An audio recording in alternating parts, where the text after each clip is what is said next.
So I always like to start off the podcast with a couple of rapid fire questions. So you can keep it really short and sweet, and then we'll get to some more conversational questions. Sure. First one is, where did you grow up? I grew up in Southern California, just outside of Santa Barbara.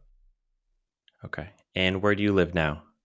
I'm in Perth, Australia. I should say that we then moved up to Seattle area in Kirkland, Washington when I was about 10. So my family's still up there now. And then I've lived in San Diego, then Europe and different parts of Europe, and now Perth.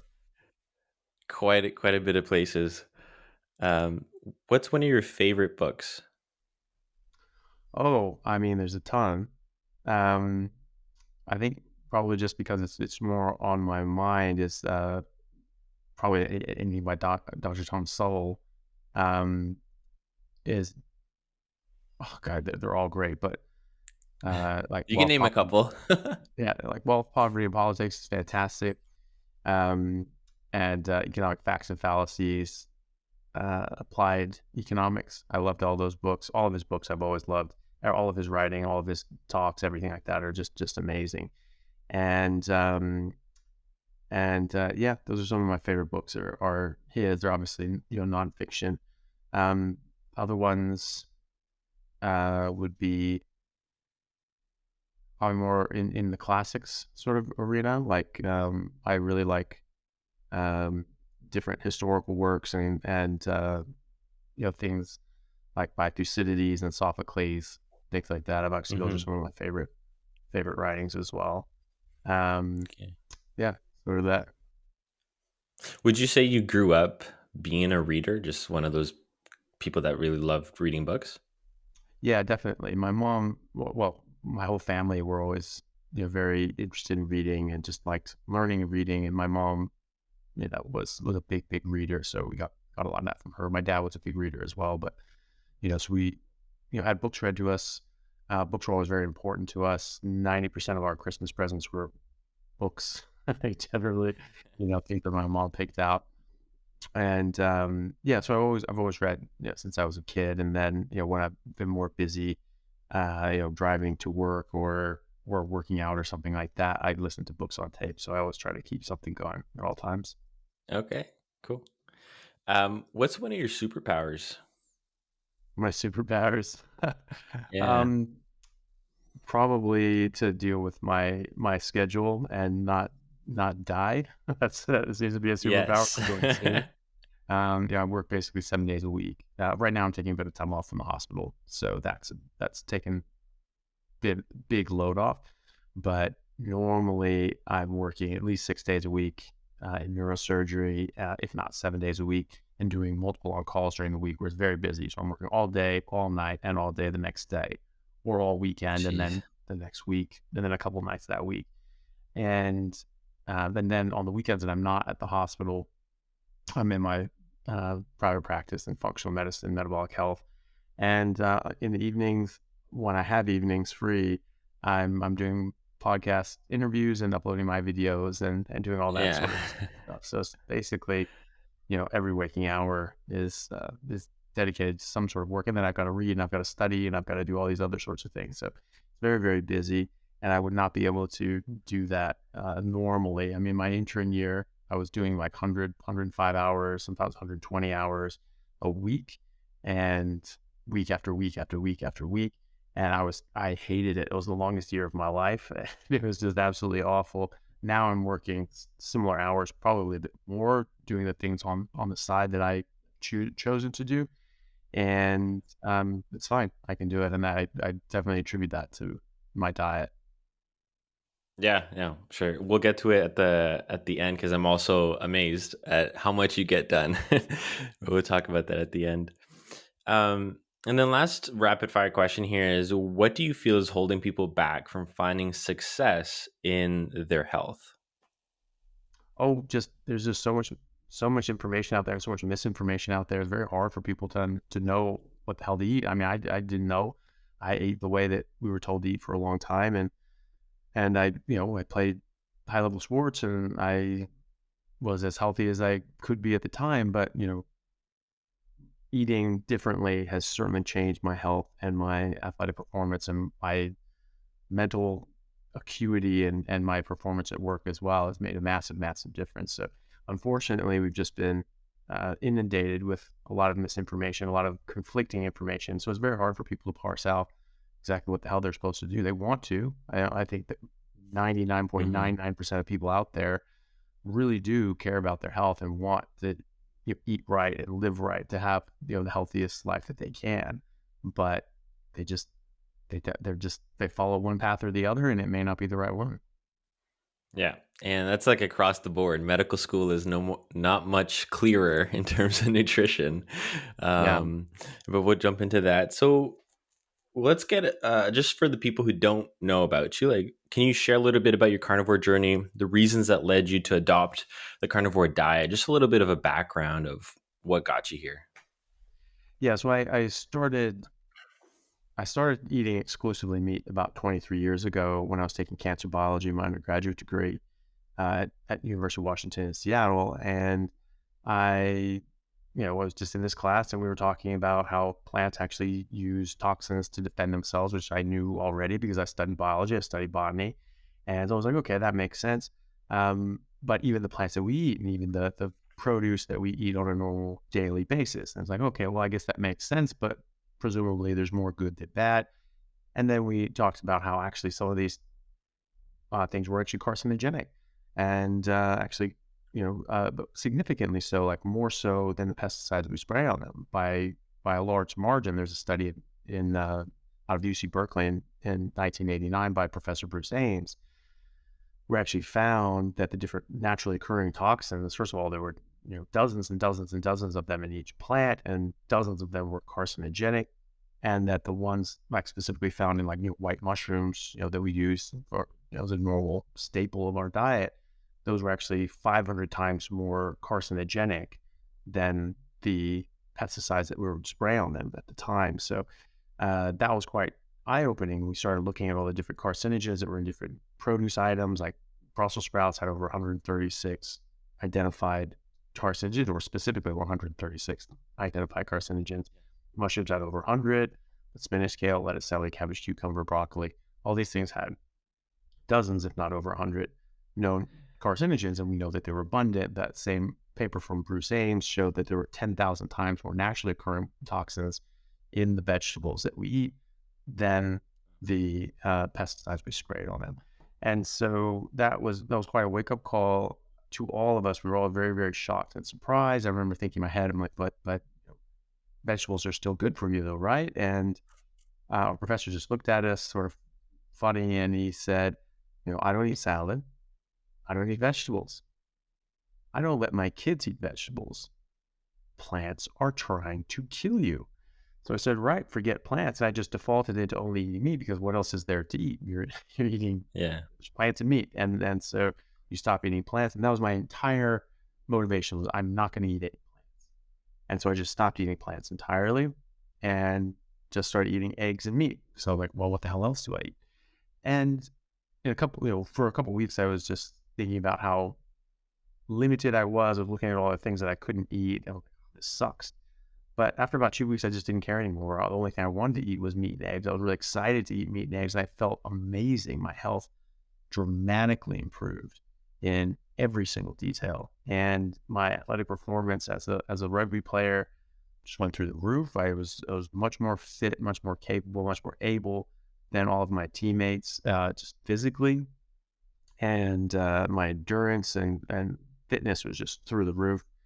And it just kept getting better and better. So my trajectory as an athlete improved much quicker than my peers around me. So it was a huge difference. And I noticed that for years and years and years until I moved to England. I was playing professionally, and I just sort of slipped off of it because some of the meat was breaded. And I didn't realize just how significant what I was doing was. I thought, wow, maybe a bit of breading, is that Hmm. big of a deal? Is a bit of crumbing on the chicken? Like, dose makes the poison. Maybe it's just a little bit. Maybe it doesn't.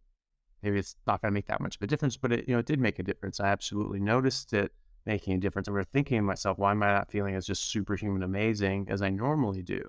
And I chalked it up to maybe I wasn't working as hard. I was 25. It was just over the hill and just my body's just dying now. And because that's what people tell you, you get over you get over 25 and just it's just downhill from there. And Yeah. but the main thing that that did is it got me out of that mindset of I will eat no plants.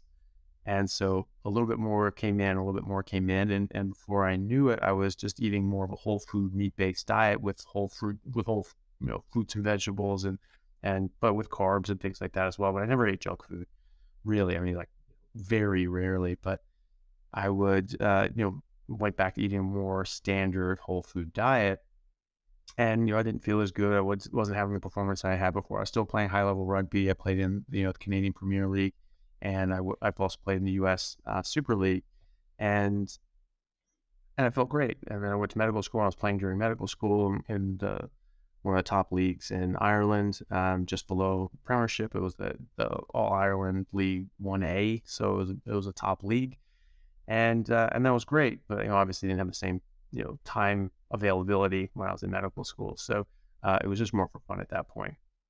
But then at 38, when I now been a doctor for several years and just got back from doing humanitarian work in Bangladesh, I sort of rediscovered this whole idea of just eating meat and how like no, humans biologically actually are carnivores. That's just the kind of animal that we are. And that's what I was doing for those 5 years. And that's why I felt just so incredibly amazing. And I said, right, I knew it. I knew plants were trying to kill me, get rid of these stupid things. And I just dumped the vegetables. I wasn't eating carbs and sugar at the time anyway. And then I just started eating a lot more fatty meat because the research had come out at that point saying that actually fat's good for you. Cholesterol is not the cause of heart disease. It's actually the important vital nutrient that we need. And so I started eating a lot more of it, and my health dramatically improved. My body habits just changed. I've lost 23 pounds in 10 days, and I just started transforming, getting much more muscular, much more lean, and I just felt amazing. 2 weeks after that, I just said, right, I'm going back to play rugby, and so I went out and started playing rugby again with my team in Seattle, the Seattle Saracens, who then turned into the Seattle Seawolves, who are the professional Major League Rugby team in Seattle. And that was the first year that gone professional. So I started playing with them, all the professional players who were, in their early to mid 20s, most of them, some of them, late 20s, 30s, something like that. And, and I was right there with them. They'd been training for months. I'd just been in refugee camps, and I was at a dead sprint and just, able to keep up and practice at a very high level.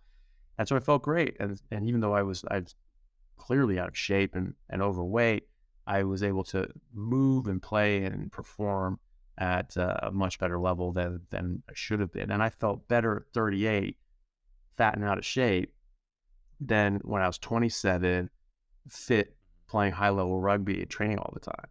And that was completely down to my diet. And so since then, I've really done a deep dive into the literature to find out what we know, what we can prove, and what still needs to be figured out.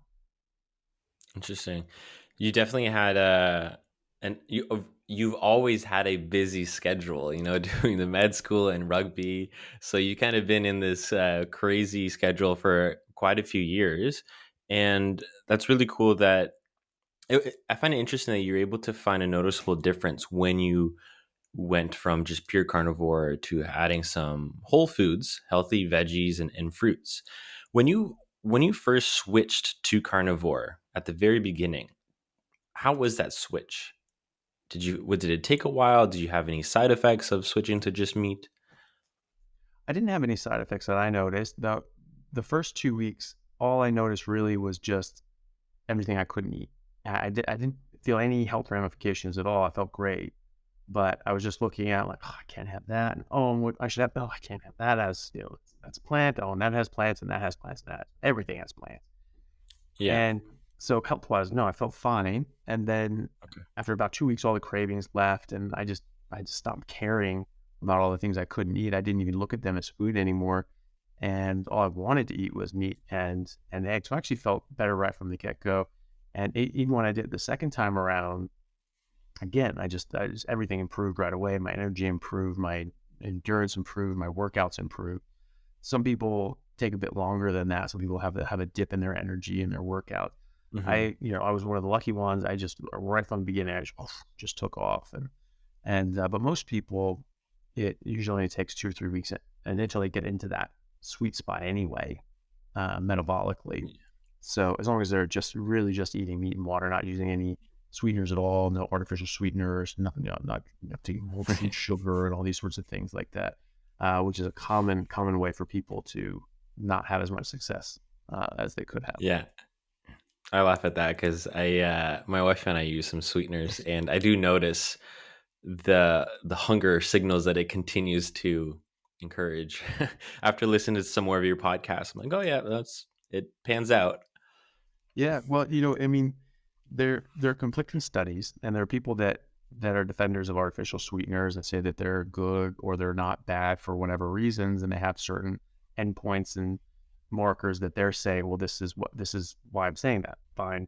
But there are studies as well that show that you can actually have reactive hypoglycemia, meaning that and a rise in your insulin as well. So you're getting this sweet taste in your mouth, and that's triggering insulin release, but you're not getting sugar. So now your blood sugar is going to go too low, but it's also going to lock down your fat stores because it blocks lipolysis, it blocks proteolysis. So in layman's terms, it forces energy into cells, but it doesn't allow it to come out of cells.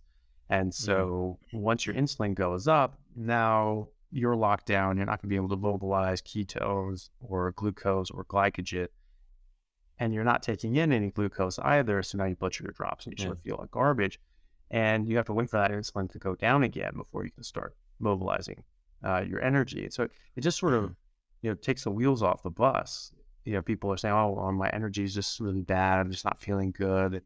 And a lot of the time, it's because they're still using these sweeteners. Maybe they're even using a pre-workout drink, Yeah. that gets them up and they feel good for a while, and then they crash. Oh, I just feel rotten afterwards. Well, I think it's more to do with the artificial sweeteners. And sometimes people may be coming off caffeine and coffee and just withdrawing from that. You just sort of it takes a bit of time to catch up, or you need to become fat adapted, keto adapted, whatever you want to call it, and have your body properly produce and run on ketones efficiently, and Yeah. make your own glucose as well through gluconeogenesis. So there's a lot of things that can play into that.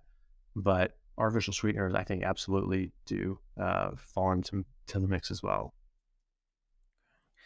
Going off of things to avoid, can you talk a little bit about why the elimination of carbohydrates is so important? And then under that, just the impact of fructose. Yeah. So for carbohydrates in general, um, carbohydrates fundamentally shift our metabolic system and our biochemistry away from a fat utilizing system where we can mobilize our fat stores and we can make blood sugar and glycogen and ketones and constantly replenish them. So we don't have to just keep feeding the beast and just keep eating carbs and eating carbs. You have to eat carbs to burn carbs. That's what they say. Well, only Hmm. if you eat carbs in the first place. If you eat no carbs at all, then you make all the carbs that you need. You make all the ketones that you need. Once you start eating carbohydrates, your insulin goes up, and that shuts that all down, right? Because that stops all the energy production from your fat stores.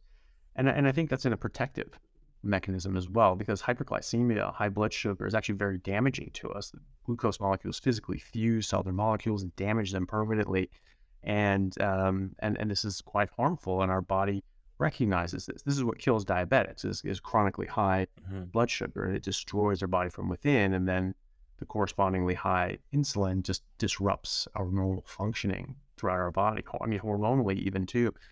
In women, this is a major driver of PCOS, polycystic ovarian syndrome, because when insulin is high, it actually blocks the conversion of testosterone into estrogen in the ovaries. And so women get too much testosterone and not enough estrogen, and they can develop PCOS. As you can Right. get, it can change your body habitus. You can get hirsutism, so facial hair and male pattern hair, body hair, and obviously can disrupt your hormonal cycles as well. It's the leading cause of infertility in women in America and most of the Western world. And most common cause of PCOS is hyperinsulinemia. So this is why some doctors are even calling PCOS type 4 diabetes, type 3 diabetes Oh, being Alzheimer's. And yeah. so, this is all sort of coming back to these metabolic issues, and so many other diseases seem to be stemming from metabolic issues from hyperinsulinemia. I mean, it even shuts down autophagy, the replacement of our older cells or the replacement of our older organelles, because your body can replace specific organelles within the cell, like your mitochondria, and make and recycle them into new, faster, better functioning mitochondria or organelles. And so we're seeing this in many metabolic issues, even in psychiatric issues such as schizophrenia or major depression, that they all have dysfunctioning of mitochondria. In cancer, they all have dysfunctioning mitochondria.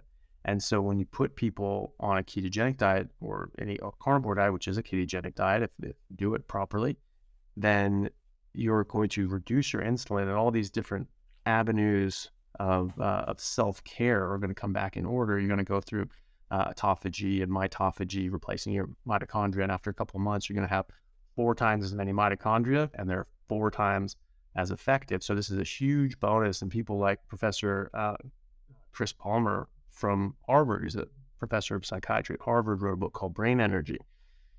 He's actually doing major clinical trials in humans with hundreds of patients and showing that a ketogenic diet can actually reverse schizophrenia, major depression, OCD, bipolar disorder, autism, ADHD, and so on and so forth. So having high insulin is bad, causes a lot of harm. Just specifically from a metabolic issue, it disrupts our normal functioning and production of energy, but it also obviously stays up because it has a long half-life. And so our blood sugar is up, but now it's going to be down. And our body's saying this hazmat control, just get this stuff down. Insulin stays up. Now blood sugar is too low. Now you feel pretty rotten and you can't mobilize your energy. So we say, okay, well, I have to eat more. So this is why we have to eat more. We have to eat more. We have to eat more carbs, eat more. I got a carbo load. I got a carb up so I can get some energy. It's pretty backwards. We have energy on us. We should be able to use it. And so it causes you to overeat because your blood sugar is dropping. You can't replenish your blood sugar and your energy just normally, like you could otherwise if you weren't taking in carbohydrates and having your insulin out. But it does something more insidious as well, which it blocks a hormone called leptin, which is a satiety hormone, but it also is a master hormone for many, many, many other hormones and other functions in our body. We think of it as coming from our stretch receptors. This is why we're told in the 80s you should eat a bunch of fiber. You can burn fat because it's just going to fill up your stomach. It's going to release leptin, and you're going to think that you have all this food, and that's it. There's actually a lot of other receptors in your stomach that look for protein, look for fat, look for other nutrients that are not going to be satisfied just by those stretch receptors. So it's a bit sophomoric to just say, oh, you get the stretch receptor, you get the leptin, and then you'll be fine. So that didn't work. But that was the argument. But most of the leptin actually comes from your fat stores. And they go to your brain and tell your brain how much energy you have. It's like a running gas gauge. So insulin blocks that. So it blocks leptin. Now your brain can't see its leptin, can't see how much energy you have. So it thinks that you don't have any or you don't have enough. And then it sees your blood sugar dropping. So it gets a signal that you have 0 energy reserves and your blood sugar is dropping. So it sends out a panic signal that says, if you don't eat now, you will die. And so it's this pathological starvation signal because it thinks you're starving to death. And so you get this signal that you're starving to death. And this is why people get hangry, like 4 times a day. They're like, I have to eat. They get crazy. And you see this stuff on YouTube and TikTok and things like that. And someone just freaking out in the car, like, I ate, and everyone's laughing at them because it's like clearly they're not going to die. But they're so upset and they feel that is exactly what they're experiencing. And so it causes you to overeat. And so it can have, it's just sort of a self-fulfilling prophecy. You're just eating something that's causing you to eat more of that something that's causing you to eat more of that something that's completely destroying your metabolism and so many of the inner workings in our body. And just getting rid of that stuff entirely is being seen to have more and more and more and more benefits. Yeah, an example, which I'm not proud of, but I'm not like a full carnivore. I'm definitely animal based. I love meat from Brazil. Like barbecues are life there. Yeah. Yeah, but we like to have some goldfish. By we, I mean my wife and I. And I notice every time I reach for the bag, like it's best to just not have this stuff at home. But when we do have it at home, and I grab some, man, that bag is unstoppable. Like I can't stop reaching in for it, and it's frustrating because I'm like, this thing is not filling me up, and I know it's happening, but I continue to eat, and then I just have to force myself to put it away, and I am no more fuller. I don't feel satiated at all, and I know that I'm still going to be hungry in like half an hour. So Yeah. it's if you see me smiling as you're describing these things, is because I'm thinking of something I just did or did not too long ago. I'm like, yeah, I experienced that for sure. Yeah. Well, and fructose, you said fructose specifically is, one of the many carbohydrates that are available, but this works a bit differently in our body. And fructose actually independently will actually suppress leptin as well. And so when you're eating something, fructose doesn't ever come on its own in nature. It comes with glucose and other things, and it can also just raise, insulin on its own, but it will raise insulin and it will block leptin. So it will both block leptin. So it has this compounding effect. So if you're eating something sugary and carby, then you're really, really in for it, and you're really going to start overeating. And also upregulates a hormone called ghrelin, which is so the other side of that stretch receptor in your stomach. So when your stomach's full, it stretches out and releases leptin. When it's empty and not being stretched, it releases ghrelin. And so it has this balance. So as you have your ghrelins up, it's like, okay, stomach's empty, but got a lot of leptin, not a big deal. Now your leptin's going down and your ghrelins really up here. And your brain's like, okay, we need to eat because we don't have any energy. We don't have enough energy stores. And we don't have anything in the pipeline. Nothing's coming down the track. And so that really, really, really gets that whole panic signal going again. And this is something that bariatric surgeons, when they do like, gastric sleeves, they think that that's, a major reason that this helps people lose weight is it is probably less to do with the physical restrictions of the stomach, but actually they cut out the part of the stomach that actually releases ghrelin. And so now you don't get that release of ghrelin, so you're only seeing the leptin, right? And so they think that that's actually probably one of the at least a factor in how that helps. So it sort of begs the question: why don't you just cut that little part off and leave the rest of it the hell alone? If that's not helping, because it can definitely harm as well. But fructose is interesting as well because this is the only carbohydrate that is actually metabolized by our liver in the same manner as alcohol, and actually broken down into the same byproducts as alcohol, which is a bit scary, because those byproducts are exactly the same. And so a gram of fructose is going to turn into the same byproduct as a gram of ethanol. And so this is actually a big deal because we eat a lot more sugar than we drink alcohol. And some people say, well, you don't absorb all of it necessarily, especially if you eat fiber, which is true. And maybe some of that is converted into glucose before it gets to the liver. Possibly there's some studies that suggest that. However, whatever makes it to the liver is going to get processed in the same way and broken down in the same products as alcohol. And we eat a hell of a lot more sugar. Alcohol is self-limiting. You're just going to pass out, and Yeah. so you can't, you have to stop at a certain point physically. You're not going to be able to. I have, in a summer vacation when I was 12, eaten a 10-pound bag of gummy bears from Costco in 2 days. All right. Just playing video games. Yeah. They didn't even taste good. I didn't even want to eat them. I was like, I don't know what I'm doing. I just couldn't stop. And so that's just the addictive nature of these things. So you just keep doing this. You just keep doing this to yourself. So it's been shown that the breakdown products of fructose are the same as the breakdown products of ethanol.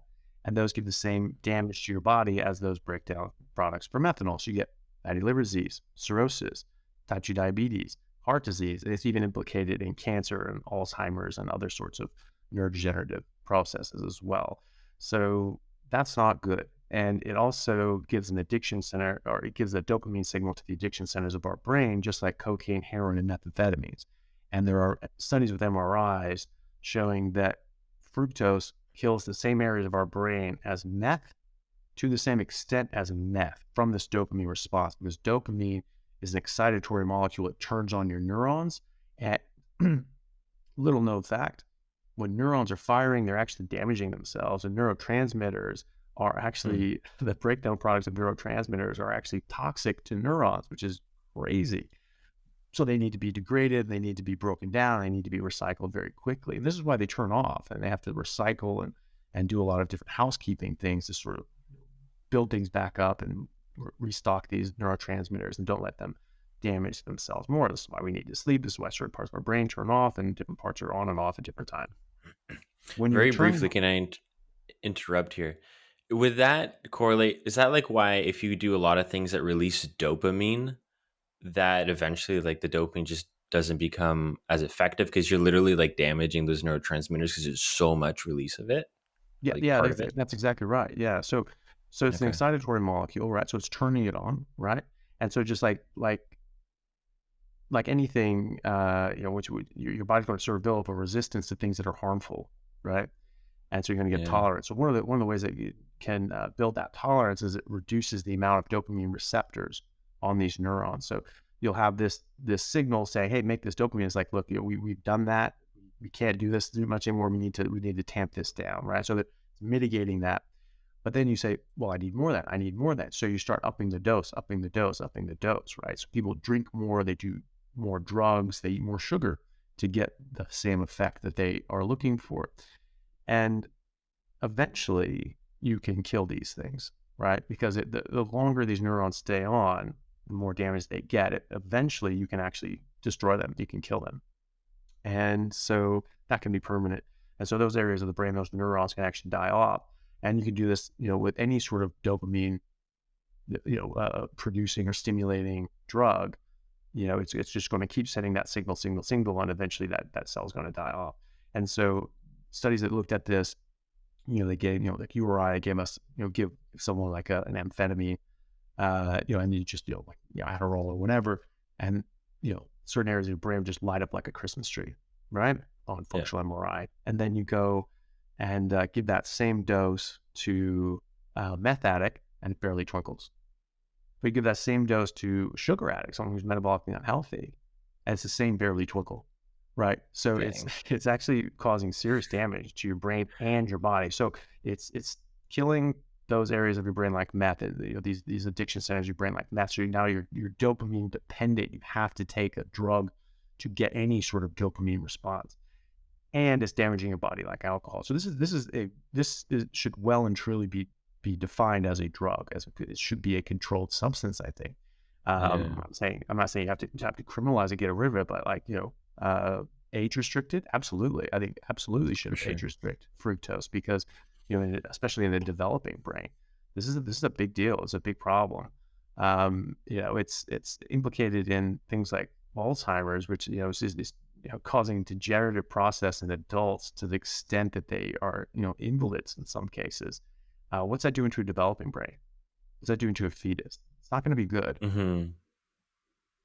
Yeah. And does that cross the I guess does it get into the breast milk? So if like the mom's like binging on gummy worms or something, is the fructose going to the baby, do That's a good you question. think? Actually, I'm not sure about that. I don't know if it goes in, but depending on what the mom eats, it absolutely affects her breast milk. My Yeah. mom told me when I was a kid that your body just scavenges everything it needs to just give that baby what it needs, but it actually doesn't. There are cases where like specifically with vegans in the last couple of years, I've seen a number of cases, different countries, in the news where a vegan mother was breastfeeding. The child actually died from the breast milk.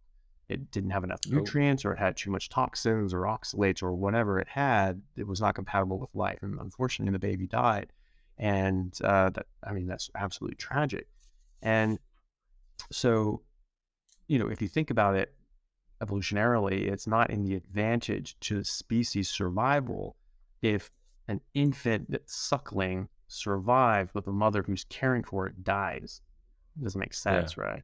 So what would make sense is the body keeps what it needs to survive, and if there's enough to give the baby in the milk, it will, right? And it will sap you. I mean, Mhm. don't get me wrong. I mean, women breastfeeding, it takes a lot out of them. It's a high energy output system, but as far as vital nutrients that you will die without, it's not. It doesn't make biological sense to kill the mom and then have this suckling infant sitting there is just going to die of exposure in a couple of days anyway. You know, Yeah. so you know that's the thing. So if mom's eating less nutritious things, the milk's not going to be as nutritious, and if she's eating things that are harmful, or even just low grade harmful, and gluten, things like that, that can absolutely go into the breast milk. and cause problems with the baby. Yeah. Okay. So let's uh, maybe very briefly, because there's so many questions, but like, would you, in a short couple sentences, would you recommend, or would you say it's okay to eat some fruit, and maybe even to maybe make it a little bit better? Is it easy? Is it better to eat some fruit in season? Some people argue that. Well, I don't think I can do this in a couple sentences, but Oh, all right, go for it. yeah, look, you can. Yeah, it depends on what you're after, right? If you're after optimal health, or you want your body to work as well as it possibly can, then no, you shouldn't eat fruit. It's not the optimal Okay. food, and you shouldn't even eat chicken breast, because chicken breast has a lot of protein, doesn't have any fat, it doesn't have all the nutrients you need. So you have fatty steak up here, you have chicken breast down here. Even though it's a net positive with the chicken breast, there's still this big disparity between your optimal Hmm. food, which is fatty red meat generally. And so, it depends. Like, if you just want to enjoy some fruit every now and then, go for it. And the less you do, the better. If it's tree ripened, vine ripened, it's better. It will have less toxins in it. It's not, fruit. People think that means the plant wants you to eat the fruit. Not necessarily. It wants something to eat the fruit, not necessarily you, because it's evolved with other things, usually birds. A lot of fruits and berries. You go out in the woods, you just can't eat random berries off a bush. Most of them are still deadly. Most of them will still kill you. Most of these things are inedible, right? Because of the amount of toxins that are in them. But even in the edible ones, like avocado, which, I mean, for all intents and purposes, is probably the least offensive fruit out there, right? If it's unripened, when you pick it, it has a lot more toxins in it, because that seed is not ready yet. It's not ripe yet. And so it does not want anything disturbing it. That's why it's rock hard. It's stuck on that branch or that vine, right? Right. Tomatoes, green tomatoes have for centuries been said, those are poisonous. Don't eat green tomatoes. And then when I was a kid, probably a teenager, people, oh, well, that's just a wives' tale. It's not that bad, blah, blah, blah. Okay, well, maybe like once in a while, sure. But you eating green tomatoes all the time is going to catch up to you. There's a lot more solanine, a lot more of these defense chemicals in there, because it doesn't want to be eaten yet. Even if it wants to be eaten eventually, it doesn't want to be eaten yet. And so you're Yeah. just looking at oxalates in avocado. Oxalates are a defense chemical that plants use to defend themselves. This is well established in the medical literature that this is damaging to humans above 150 to 200 milligrams a day.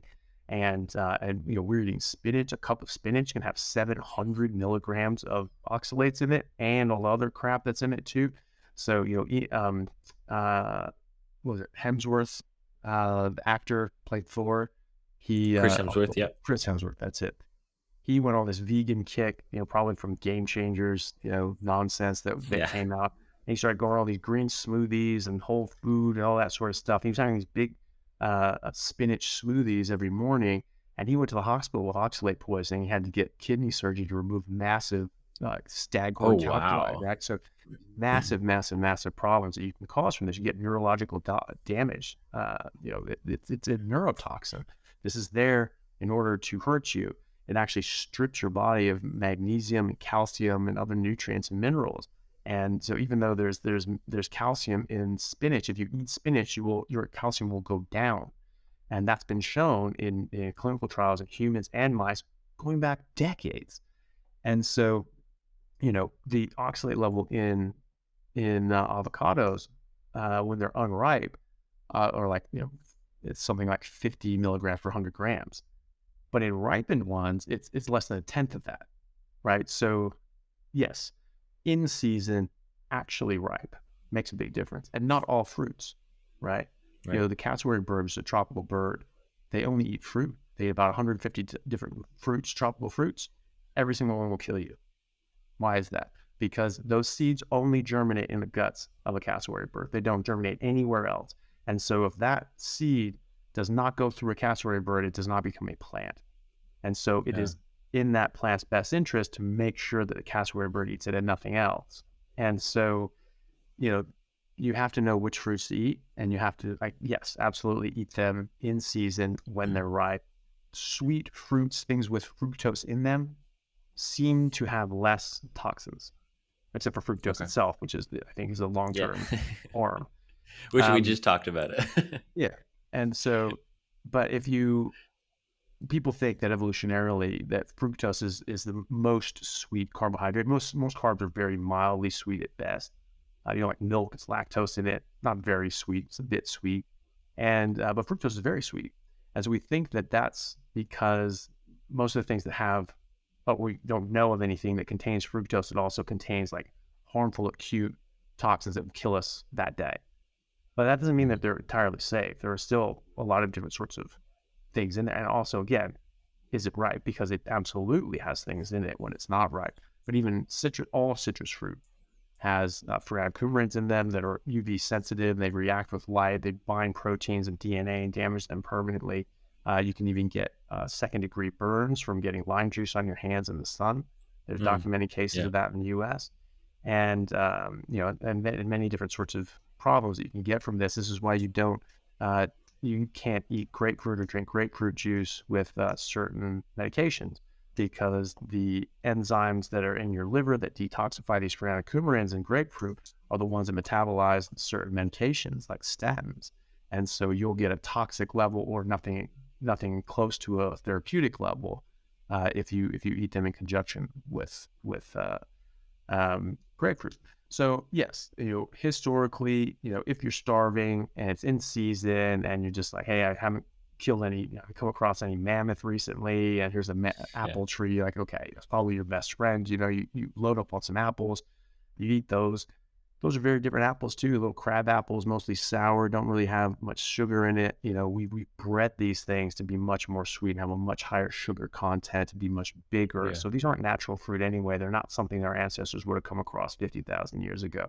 And most of the time during all these different ice ages, most people were actually up in the tundra. They were up in the ice sheets hunting the megafauna, and there were no fruit trees, there were no beehives. So we don't have to have fruit, clearly, because there was not available during that time, and people obviously did very well. You don't just barely eke through an ice age.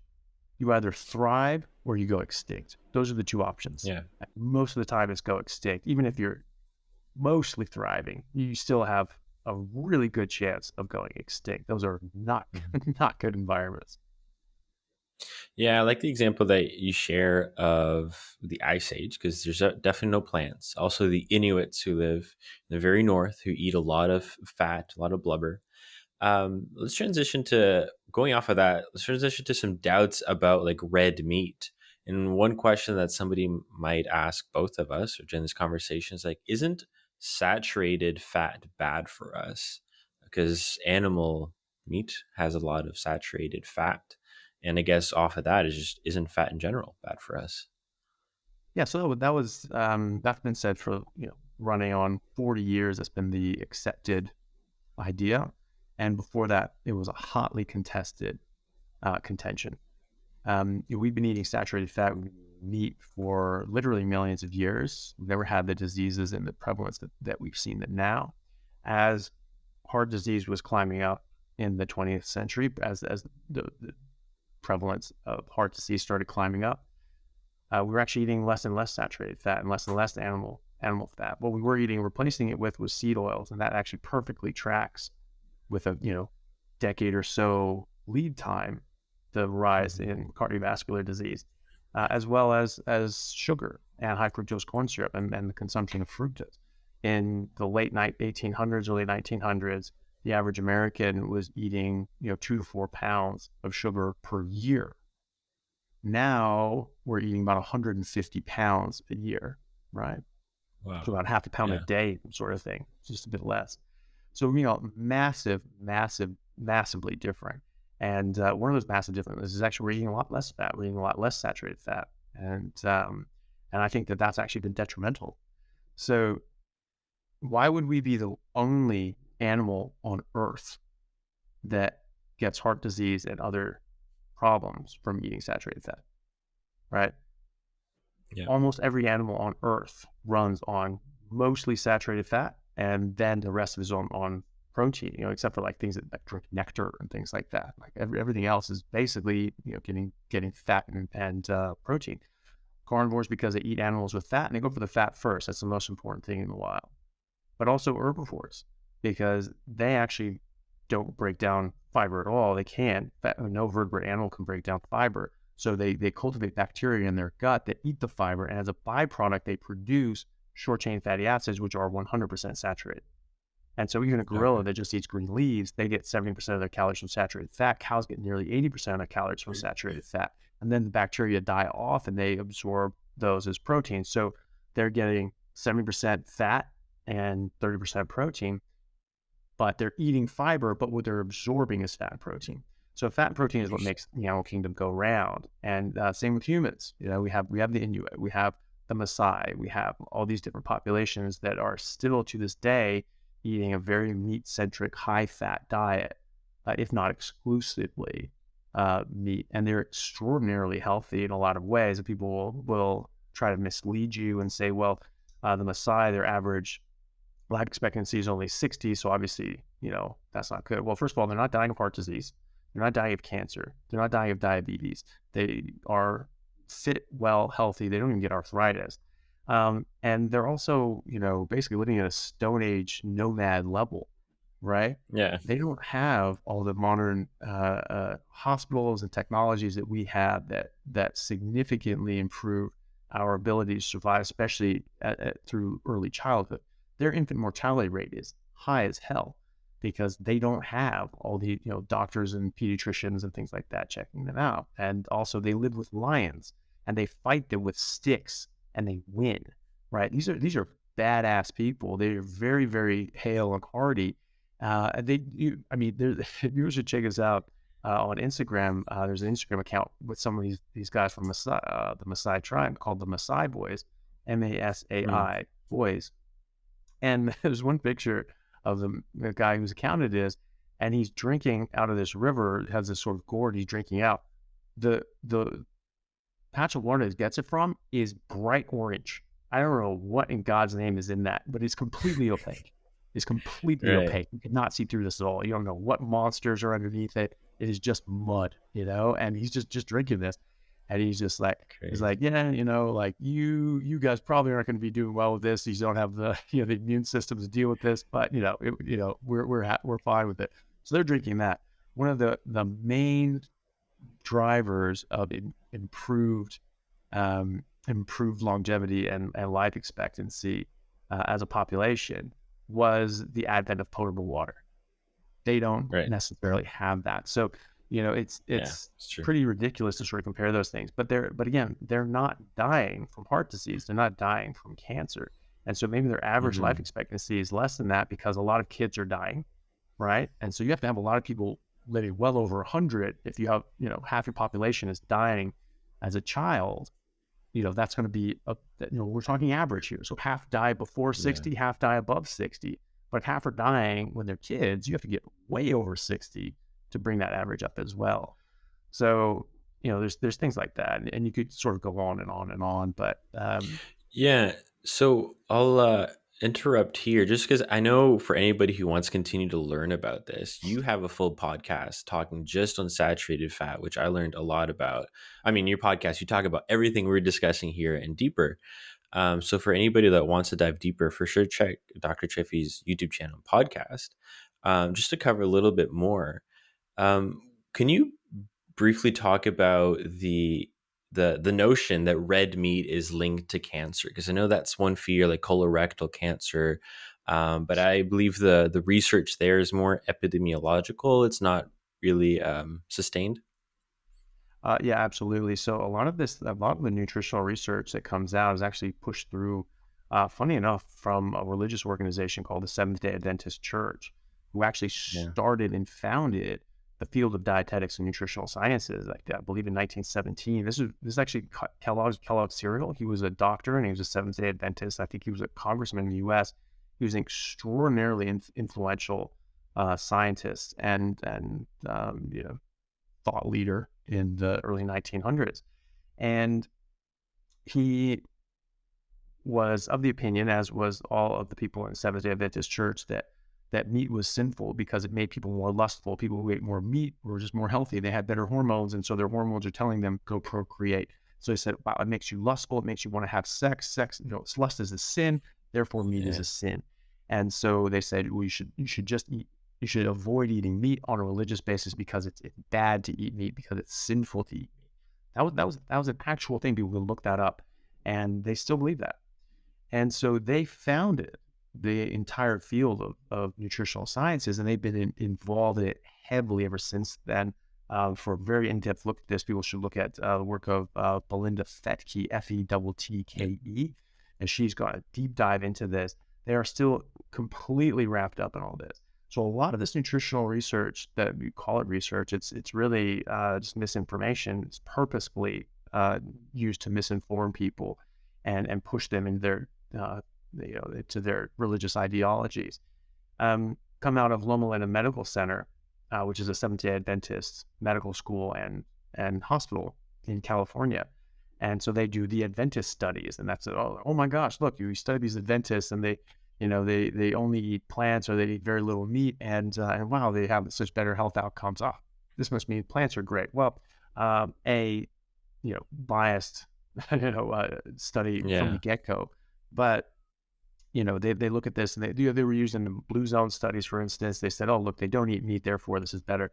But what they don't tell you is that same population, and has the exact same health benefits and longevity, life expectancy benefits as the Seventh-day Adventists, are the American Mormons, who have no such dietary restrictions.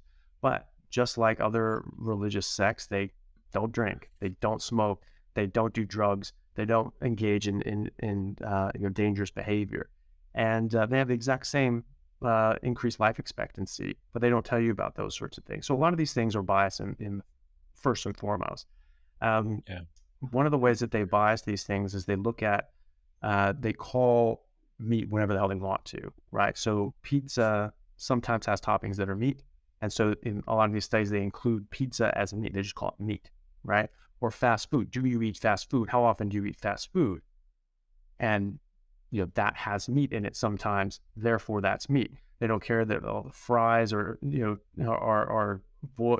deep fried in trans fats, which we know will cause heart disease. It's now illegal to do that in most countries. That the soda is just full of sugar, and all the bread and the processed carbs and the sugary sauces, all these things like that. Nope, it's all meat. So we know that is misleading on purpose, obviously. And so they count on these things means like, oh, they eat less of this stuff. Well, the people who and so they're comparing this against people who eat junk food, right? So, oh, you're eating more whole fruits and vegetables, and you're eating less junk food, but that's considered meat. So you're eating less meat and more whole fruits and vegetables, therefore that's better. That's where that sleight of hand is. And the main reason that people think that that meat, and especially red meat, is contributory to cancer is because of a WHO proclamation that said they found like an 18% increased association with processed meats and colorectal cancer, right? So any sort of epidemiological study, because there's so many confounding factors, because there's so many different things that get involved that could skew your answer. Like we've been told meat is going to kill you for 40 years. So people that are more likely to eat meat, they're more likely to smoke, drink, drive too fast, die in a car accident, die in extreme sports, things like that. There's more risk-seeking behavior. Apparently, eating a steak is risk-seeking behavior. But again, they're also conflating fast food and pizza with meat as well. So Yeah. so there's always confounding factors, and they only and even then they're saying there was an 18% increased correlation. In these epidemiological studies, you don't even look at it until it's like over 200% increased correlation, because it's just background noise at that point. You don't know what's going Hmm. on. It's not strong enough signal until it's like over 200%. So it's only an 18%, not too much. Um, and then also, that was very problematic because they purposefully omitted a number of studies of better quality studies, well-designed studies that showed that there was absolutely no correlation or even association with red meat or processed meat and cancer or disease outcomes in general. And they decided to exclude those. In fact, this was voted on by a panel at the WHO, and a lot of people actually dissented and say, "Hey, no, this is wrong. You shouldn't include these. This is the wrong decision. This isn't the. I don't think we should come to this conclusion and make these recommendations." And they were outvoted, and the people who voted for it they actually were like, a lot of them were, I think it was like something like 40% of them were like vegan, vegetarian, or Seventh-day Adventists, right? And Man. so people who Yeah. dissented said, "Hey, you guys should declare your biases. You guys should declare your diet. This is what you eat." And they're like, "No, we're not going to do that." So this went through uh, as processed meat being carcinogen, and red meat being a probable carcinogen, right? So Right. people say, "Well, that's it now." They don't say that unless it's definitely 100% carcinogen. Well, that's not true. And if we're doing it by that measure, then Brussels sprouts should be out the door because there's 136 of them. But then those Yeah. same people will say, "Well, no, it's probably not in the dosages. It's probably hormetic. It's probably not really." Yeah. You know, it's just like, well, which one is it? I mean, do you believe the WHO when they classify something as carcinogenic, or don't you? And so, they're cherry picking their decisions there. But that was a pretty bogus Mm. decision in the first place. And there are a number Y- of studies that don't show any association. And importantly, there was a large study and literature review out of the University of Washington in Seattle last year that looked through hundreds of different papers, and they found that there were, most of them said that there was no association between meat and cancer. And also, what's a processed meat? What are you processing with? You're putting in sugar and spices. You're putting in plants. And so if you're making it carcinogenic by processing it, it's the plants that are causing the problem, right? That's funny. And Yeah. yeah. And so they found that there was the studies that did say that there was an association. They found it very, very, very weak evidence, very, very weak associations. And they were quote lazy studies. They were lazy science. These are lazy studies. They're Hmm. sloppy. They're poorly put together, and I think intentionally so. And so they showed that there was no association between meat and cancer, especially with unprocessed red meat. Yeah, and the way the WHO behaved in determining that or choosing that research really seems more religious than scientific, right? Like, how do you not include that? If you get a bunch of carnivores to do the same thing, like, there's definitely going to be a little bit of rallying up the troops to not get that published. Yeah. I appreciate you sharing the research behind that. If you want to add something to that, go ahead. But before, I'm just going to ask you to also just I listened to your podcast with Dr. Thomas Seyfried, and he's really big into researching the metabolic impacts, or really, he says that cancer is a metabolic syndrome issue, right? Like, um, and one thing that I found very fascinating is that both, I believe it was him and you shared a case study of a patient with glioblastoma that benefited from a carnivore diet and was able to, is still alive, I think, after many years. And I know that for those that don't know, glioblastoma on the best side of things, people may live up to like 12, 14 months. But on the carnivore diet, it seems like these two case studies, these patients were able to live a lot longer. Again, just briefly, could you share a little bit about the pros there of carnivore diet for helping cancer? Yeah. Well, I mean, I think it comes back to the fundamental idea that this is how we're designed biologically. And when you just give your body what it needs to function to its genetic potential, you're actually going to meet your optimal, your optimal health. And and cancer is included in that. Cancer, I've studied, I started eating meat because I took cancer biology and studied cancer biology and studied how this works in the body. And, coming here, later speaking to, Thomas Seyfried, who is one of the major cancer experts in the world. He has over 150 peer-reviewed publications in cancer biology and, humans and animal models. And we know from the work of Dr. Otto Warburg, who is a Nobel Prize winner in medicine, 90 years ago, he got the Nobel Prize, and he did another 30, 40, 50 years of research into mitochondria and cancer.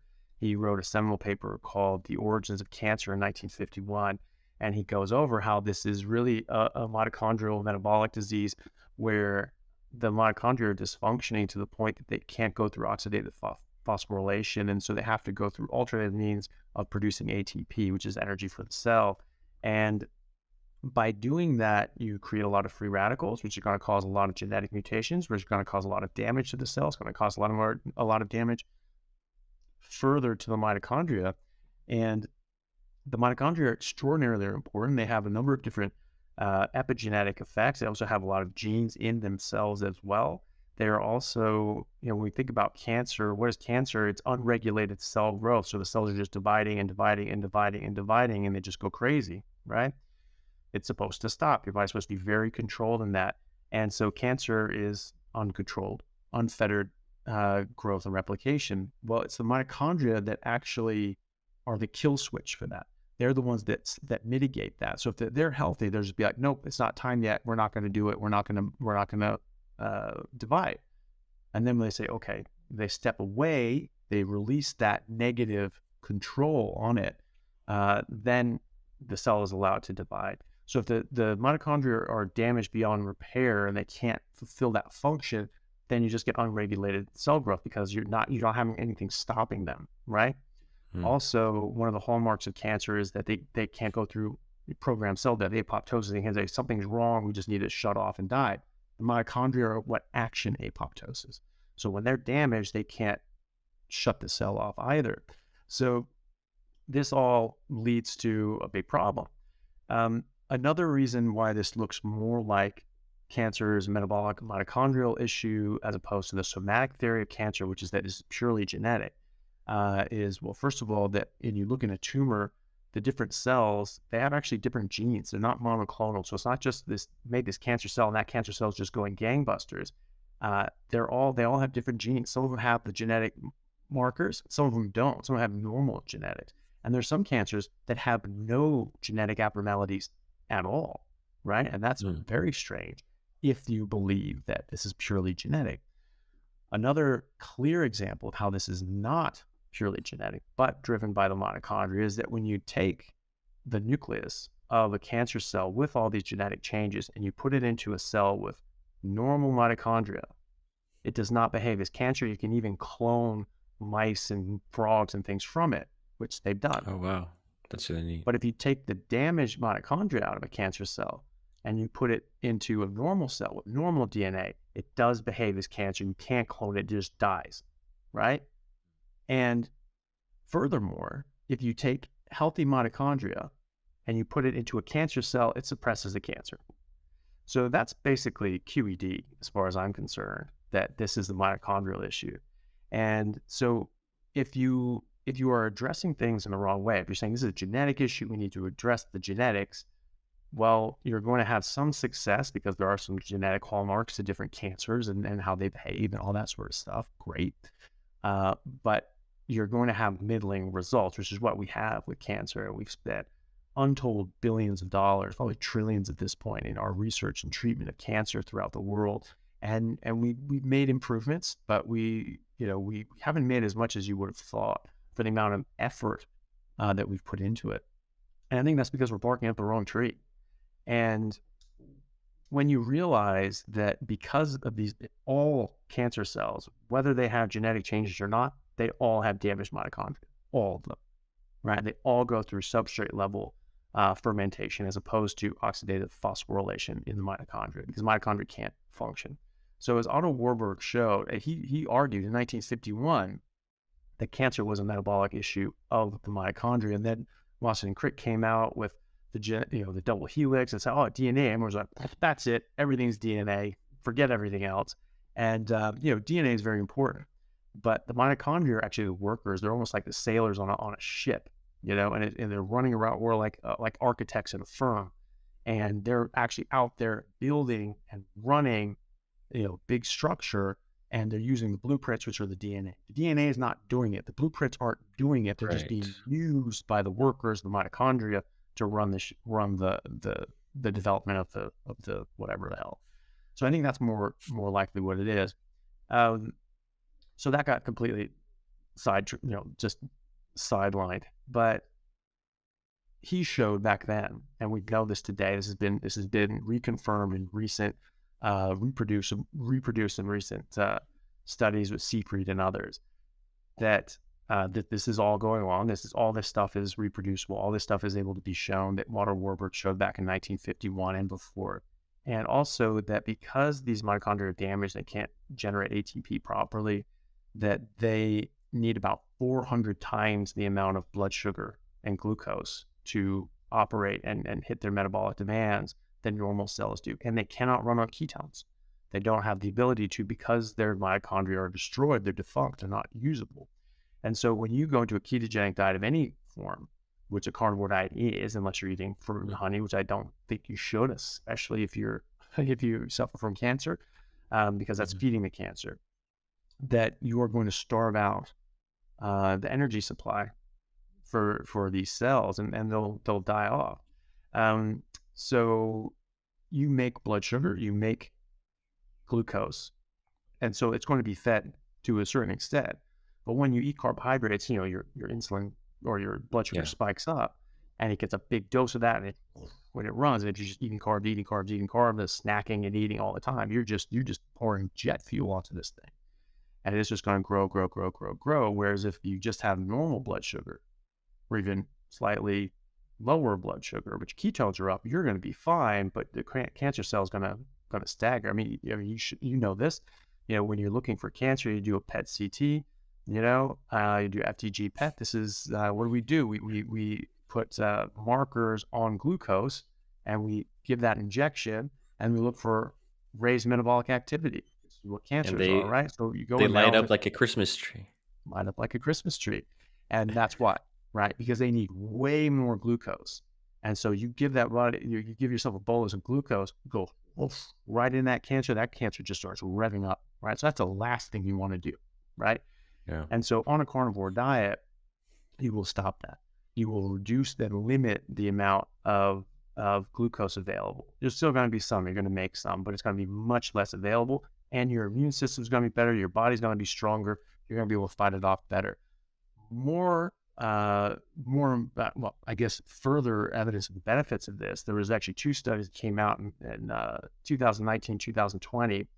And one was looking at chemo and ketogenesis, and one was looking at radiation. And they both found that when on a ketogenic diet, chemo and radiation were more effective in fighting the cancer and less harmful to native cells. So it was more specific to damaging what you wanted to damage and protective against the thing that you didn't want damaged. And so that's massive. So even if you weren't getting this bonus of starving out the cancer, you're making chemo and radiation more effective as well. And that's massive. So some cancers run predominantly on glucose, and some run more so on glutamine. So most of them will run on a combination of glucose and glutamine. GBM runs on about 75% glutamine, right? So it gets ATP from that. And glutamine is it's very common. It's really the most common amino acid in our body. We make it. It's like glucose. We make glutamine. It's also in all the proteins that we're eating. And so, but even then, when you're on a ketogenic diet and you still have this glutamine around, this still will suppress these cancer cells as well. So there are a couple of case studies with very long-lived people with GBMs who have used a ketogenic diet. Usually they transition into a carnivore diet.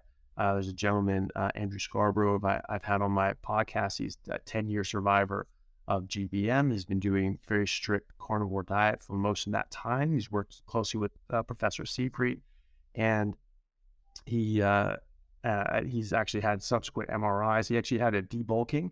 They didn't get all of it because part of it was in the motor strip, so they couldn't get all of it out because it would crippled him. And so then they found that this was like the most aggressive type of GBM. So GBM, if without treatment, has a 3-month survival without treatment. With full treatment, it's about 15 to 18 months. With full resection, chemo, and radiation, right? So you extend life. We don't consider this a curable cancer, a curable disease. Yeah.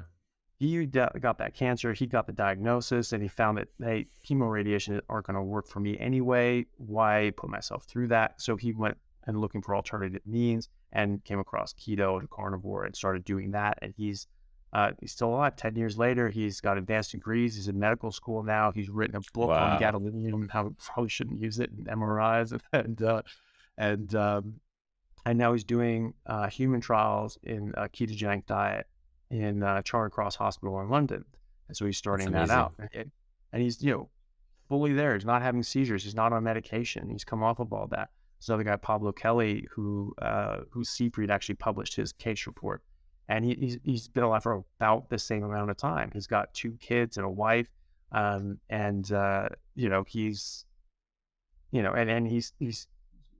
living a very good life. And at the moment, it looks like he sort of goes on and off his strictness, and his cancer sort of starts growing when he stops being as strict, and then he starts going, oh, should do that, and then he sort of comes back to it, and had a second debulking as well. But at first, he couldn't even get surgery. He had a biopsy to tell him what it was, and then he started going on the dietary thing, started doing keto, started doing carnivore, and it shrunk it down to the point where it was small enough that they can actually operate and sort of debulk it as well. Good. So it was very effective. These are not the only 2 case studies. There are dozens of case studies with GBM specifically around the world. There are entire case series out of different hospitals, such as Cedars-Sinai Medical Center.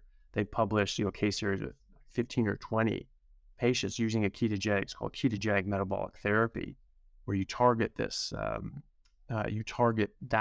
metabolic biochemical pathway specific to these cancers, and they can actually use things that target as pharmacological treatment, targeting glutamine, but it's not licensed for humans yet, so you're still trying to get those sort of passed. But in animal models, if you give a ketogenic diet and that glutamine inhibitor called DON, it actually eradicates GBMs.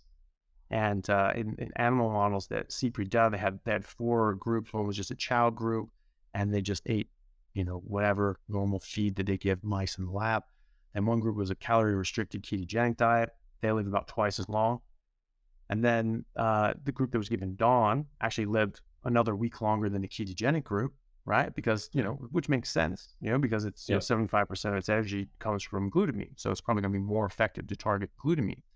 Then the group that they targeted both, they did ketogenic metabolic therapy and the DON stuff. None of the animals died. No So they way. all recovered. Yeah. And so you look at their MRIs, and it's actually shrink. Most of them actually disappeared. They couldn't see them on imaging. Some of them had just a little bit left. And then they sacrificed the animals at the end of the study in about 40 days. All the other animals were dead for weeks at that point. And then they looked at their brain on autopsy, and most of them was just clumps of dead cells. They're just gone, because it's just completely targeted. So hopefully we get that, get something going in humans. Like DON was actually used in, I think, leukemia or lymphoma cases, but for some reason they're not letting people use it for other cancers, and GBM in particular, which is really frustrating. Hopefully we can get there. But there are probably about 24 human trials for GBM specifically, and ketogenic metabolic therapy. Different kinds of keto have different results. So people say, hey, you can have less than 50 grams of carbs a day. Do worse. But people say you cannot eat any grams of carbs per day. And what Thomas CPRED says is you need to look at your GKI, your glucose ketone index. So how high your ketones are, how low your glucose is, and there's a formula to figure that out. People can look up from his work that if you get that sort of around 2 or below 2 or close to 1, those people seem to have the best effect and the best outcomes. And so those studies where people were getting their GKI down, or the case studies that people were able to track their GKI and keep that down below 2, they just lived. And then in a number of these cases, they sort of slipped off of that. All of a sudden their GKI started coming up, cancer came back, and they died. And in a number of cases, actually, some of these people lived 9 years, 10 years, and then, they actually ended up getting radiation and died of radiation necrosis, which is really sad. And actually, just a friend of mine just passed away from GBM. She started doing the different, dietary methods 6 years ago. I talked to her. I said, hey, this is something I think you should look into. And she survived 5 years. She had no sign of cancer on her MRI, none, right? And then she started saying, hey, this is great. Everything's good. She started getting more lax with the diet. All of a sudden it came back.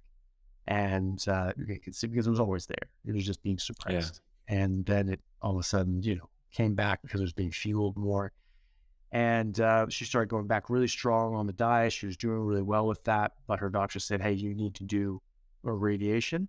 And so she did that, and she just did not go well with herself. I don't know what her grades had been at that point, how much radiation she had had, but I know she probably had a few, at least probably like two courses before that. So I don't know if that was just too much for her. But I mean, within days she was feeling way worse on the radiation. And after sort of a week, she was getting worse and worse, and then she had to check into hospice care. So she actually succumbed to the radiation, Oh, jeez. unfortunately, Sorry to which is hear really that. sad. Seafood is actually quite against that sort of stuff because it can be quite harmful, you know. There's harm, But yeah. and there are a number of different studies coming out. I'm actually trying to get a study here going. There's actually randomized controlled trials with ketogenic metabolic therapy and GBM in humans, and smaller studies, 20 people, but it's showing benefit in longevity and survival. And the case series that Cedars-Sinai has published, everyone who stayed on the diet is still alive Okay. at the time of the publishing of that. And some of these people, like around a decade or so. And then the people Yeah. that sort of said, for whatever reason, like I can't do this, my lifestyle, I can't stay keto doing this. I don't want to do it. They died within the year, you know? So it's, It's life or I think death for some it is, and I think this is one of those things that I think this is really the tip of the iceberg as far as, as far as what we're going to find out Yeah. with cancer therapies. And there are a number of studies in humans, in other cancers, like triple negative breast cancer, that shows clear improvement to survival with a ketogenic metabolic therapy, ketogenic diet. And it makes sense, if you understand cancer biology and you understand how these cells work, it should be a no-brainer that this stuff works. And in human trials, again and again and again, it does work. Yeah. Transitioning back to kind of focusing on plants. I appreciate you sharing amazing information there on the cancer side of things. Very helpful. A lot of things to think about and dive into. One question I had specifically around plants. I know you talked about the plant defense mechanisms. So we covered some oxalates, some chemicals in citrus fruits, the carcinogens. Another question I had in the future, but I don't think we'll cover, is like even coffee has oxalates and some other things, and you didn't react well to coffee, made you feel stiff after working out, and so you just cut it out after like 2 days or something. So we covered that. No need to dive deeper. People can listen to your podcast for more. But I came across Dr. Rhonda Patrick, who is a PhD, and some of the other people who are proponents of both meat and vegetables. They like meat, but they just want to include vegetables. Often mention broccoli being this superfood. And Dr. Rhonda Patrick, she had like a lecture, like a hours long lecture on specifically broccoli and sulforaphane. And a couple of things that I wrote down that she said, just so I want to hear your perspective on it, because I have difficulty balancing, do I go with the carnivore group, or do I also include the veggies, or do I include like the fruits? Because as a med student, I'm learning, I want to gather a little bit about everything and see what's most optimal. Totally. So a couple of things she mentions about the benefits of sulforaphane and broccoli is that it decreases prostate, bladder, breast, and lung cancer risk. It has reduction in all-cause mortality. A broccoli sprout drink increases benzene excretion by 61%. Cruciferous vegetables decrease heart mortality and positive effects on neurocognitive disorders, and so on. And so it's hard to balance the information that we get. One thing that I hear is that maybe the reasons why there's these benefits is because you're doing these tests on an averagely sick population, right? So if you cut out all the processed seed oils and the carbohydrates, and then you introduce broccoli to like a pure carnivore, maybe we would see something different. Like, what are your thoughts about approaching information like that? Yeah, well, I mean, first of all, it's you raise a good point. It's compared to what? That's always the question to ask. Well, compared to what? Well, this improves longevity. This improves X, Y, and Z, as compared to what? Right? Because you have to have the base with which to compare that against. It gets better. Okay, better from where? Right? What's your starting point? The starting point is the average American who is metabolically sick. 9% of Americans have at least one metabolic illness, right? 70% of Americans are either overweight or obese. And most of the rest of the world is close behind. Actually, some are past that. America is not the most overweight or obese country in the world. We're like 20th, right? So that, yeah, as you make you think about it, right? So there are much, much worse countries out there. But that's what we're talking about. We're talking about, well, you're including broccoli and that improves thing from the standard deviation, right? So, but that's not a great baseline. I mean, those people are sick, they're unhealthy, they're unwell. I mean, anything's going to improve it. First of all, broccoli did not exist all that long ago. That is a manufactured, man-made plant. So we can't say that that's something we evolved on. I can't say that's something that's necessary to life because it didn't exist when we were evolving biologically, right?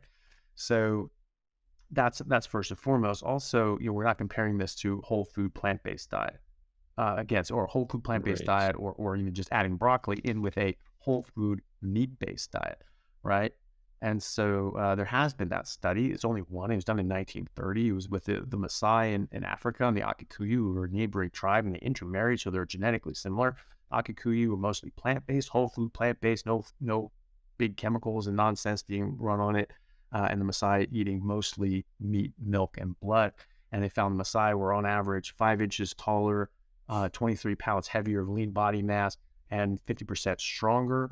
The Akikuyu had bone deformities, teeth deformities, dental caries, chest infections, tropical ulcers, all sorts of different infections and problems, and a bunch of mineral and vitamin deficiencies. And so, we just see right there, okay, compared to what? Compared to a whole food plant-based diet, whole food meat-based diet wins every time. Sure. Okay. So, Yeah. maybe add in broccoli to the Akikuyu. I don't know. Maybe that'll be better than the stuff that they're eating. You add it to the Maasai, it's probably going to get worse. So that's important. Then, the quality of their evidence is very important as well. What are they basing this on? Again, a lot of these things will have to be epidemiological. But, there's not going to be any randomized controlled trial just adding in broccoli and looking at cancer rates, all-cause mortality 20 years down the track. That study doesn't exist to my knowledge. And again, it would be compared to the standard nonsense diet. Yeah. But sulforaphane, I mean, they're saying this is a big superfood. You find one chemical in something that's like good or you think is good, and you're saying it's a superfood. What else does it come with? Right? It's coming with oxalates, it's coming with tannins and lectins and all these other sorts of things, amphitic acid that are going to bind and strip the nutrients out of your body, making it impossible for you to absorb nutrients, kind of block protease and lipase. You can't even break down the food that you've eaten, and you have to excrete it. All these sorts of different things that get in the way. Sulforaphane as well is a bit funny too, because a lot of people are actually showing this is actually quite toxic. It's saying as well, Huh. it causes you to release all these different factors that are anti-inflammatory and so great for you. Why are they releasing those things? They're releasing them in response to sulforaphane to clear the sulforaphane to get it the hell out of you, right? And so is that Is that causing? is that what they would call hormesis? So you could argue that. You could argue that that was causing that anti-inflammatory effect to clear this stuff out, and that had then a knock-on effect, and maybe at a certain level, right? But you Hmm. can overwhelm your system's capacity, to deal with this, and that can be harmful. Um, but at the same time, is it hormetic? Is any of that actually overflowing, or we're just looking at this and saying, well, that's an anti-inflammatory, that's good for you, and looking no further, because we do that sometimes. And we did that with Yeah. cholesterol. We said cholesterol is bad, which it's not.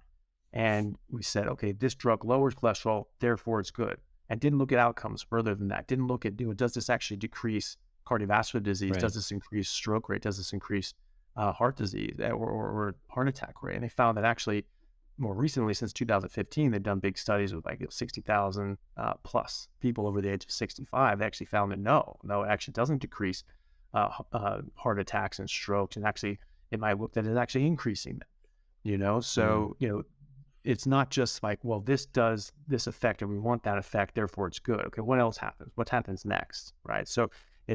it's causing a response for your body to clear the sulforaphane.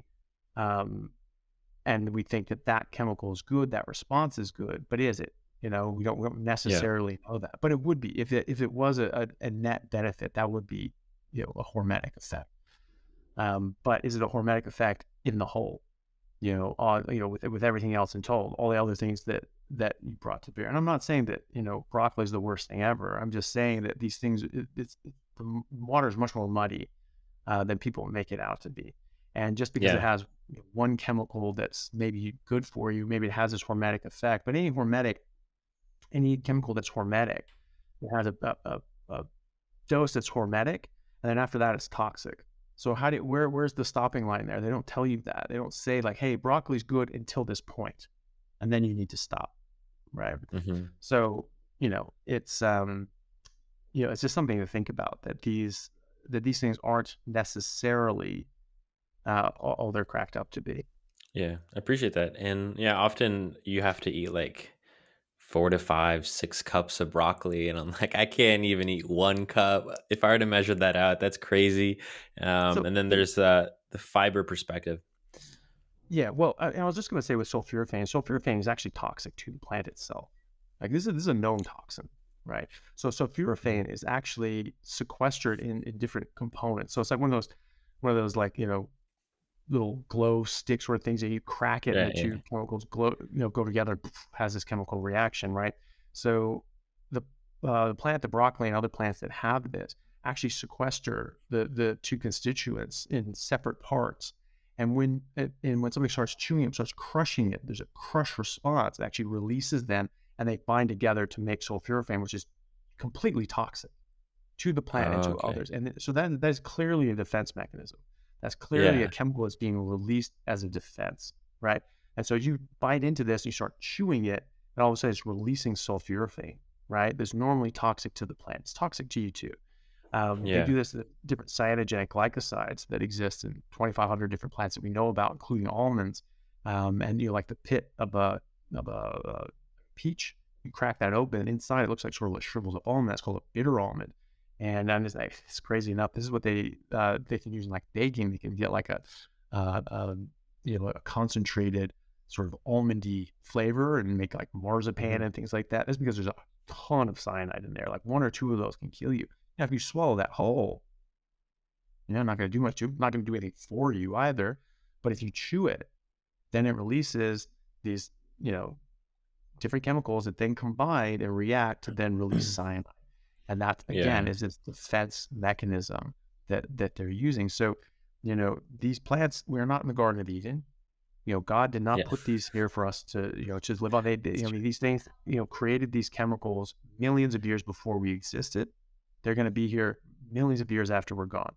And, they didn't make them millions of years ago because it's someday some, little, humans are going to be eating this and just, oh, I just love them so much. I just want to, increase their, anti-inflammatory drive. Like they made this to defend themselves, and they're trying to defend themselves. They're trying to be toxic to animals that eat them. That is their nature. That's how they survive. And again, broccoli didn't exist. We have Yeah. cultivated this and in different sort of aggressive sort of agricultural cultivation to make this thing. So either way you look at it, this didn't exist when we were coming around. It's not something we need, and I try to just keep it simple and just like what did we evolve on? What is our biology? Do we need sulforaphane? Is that something that's essential to us? No, it is Mhm. absolutely not.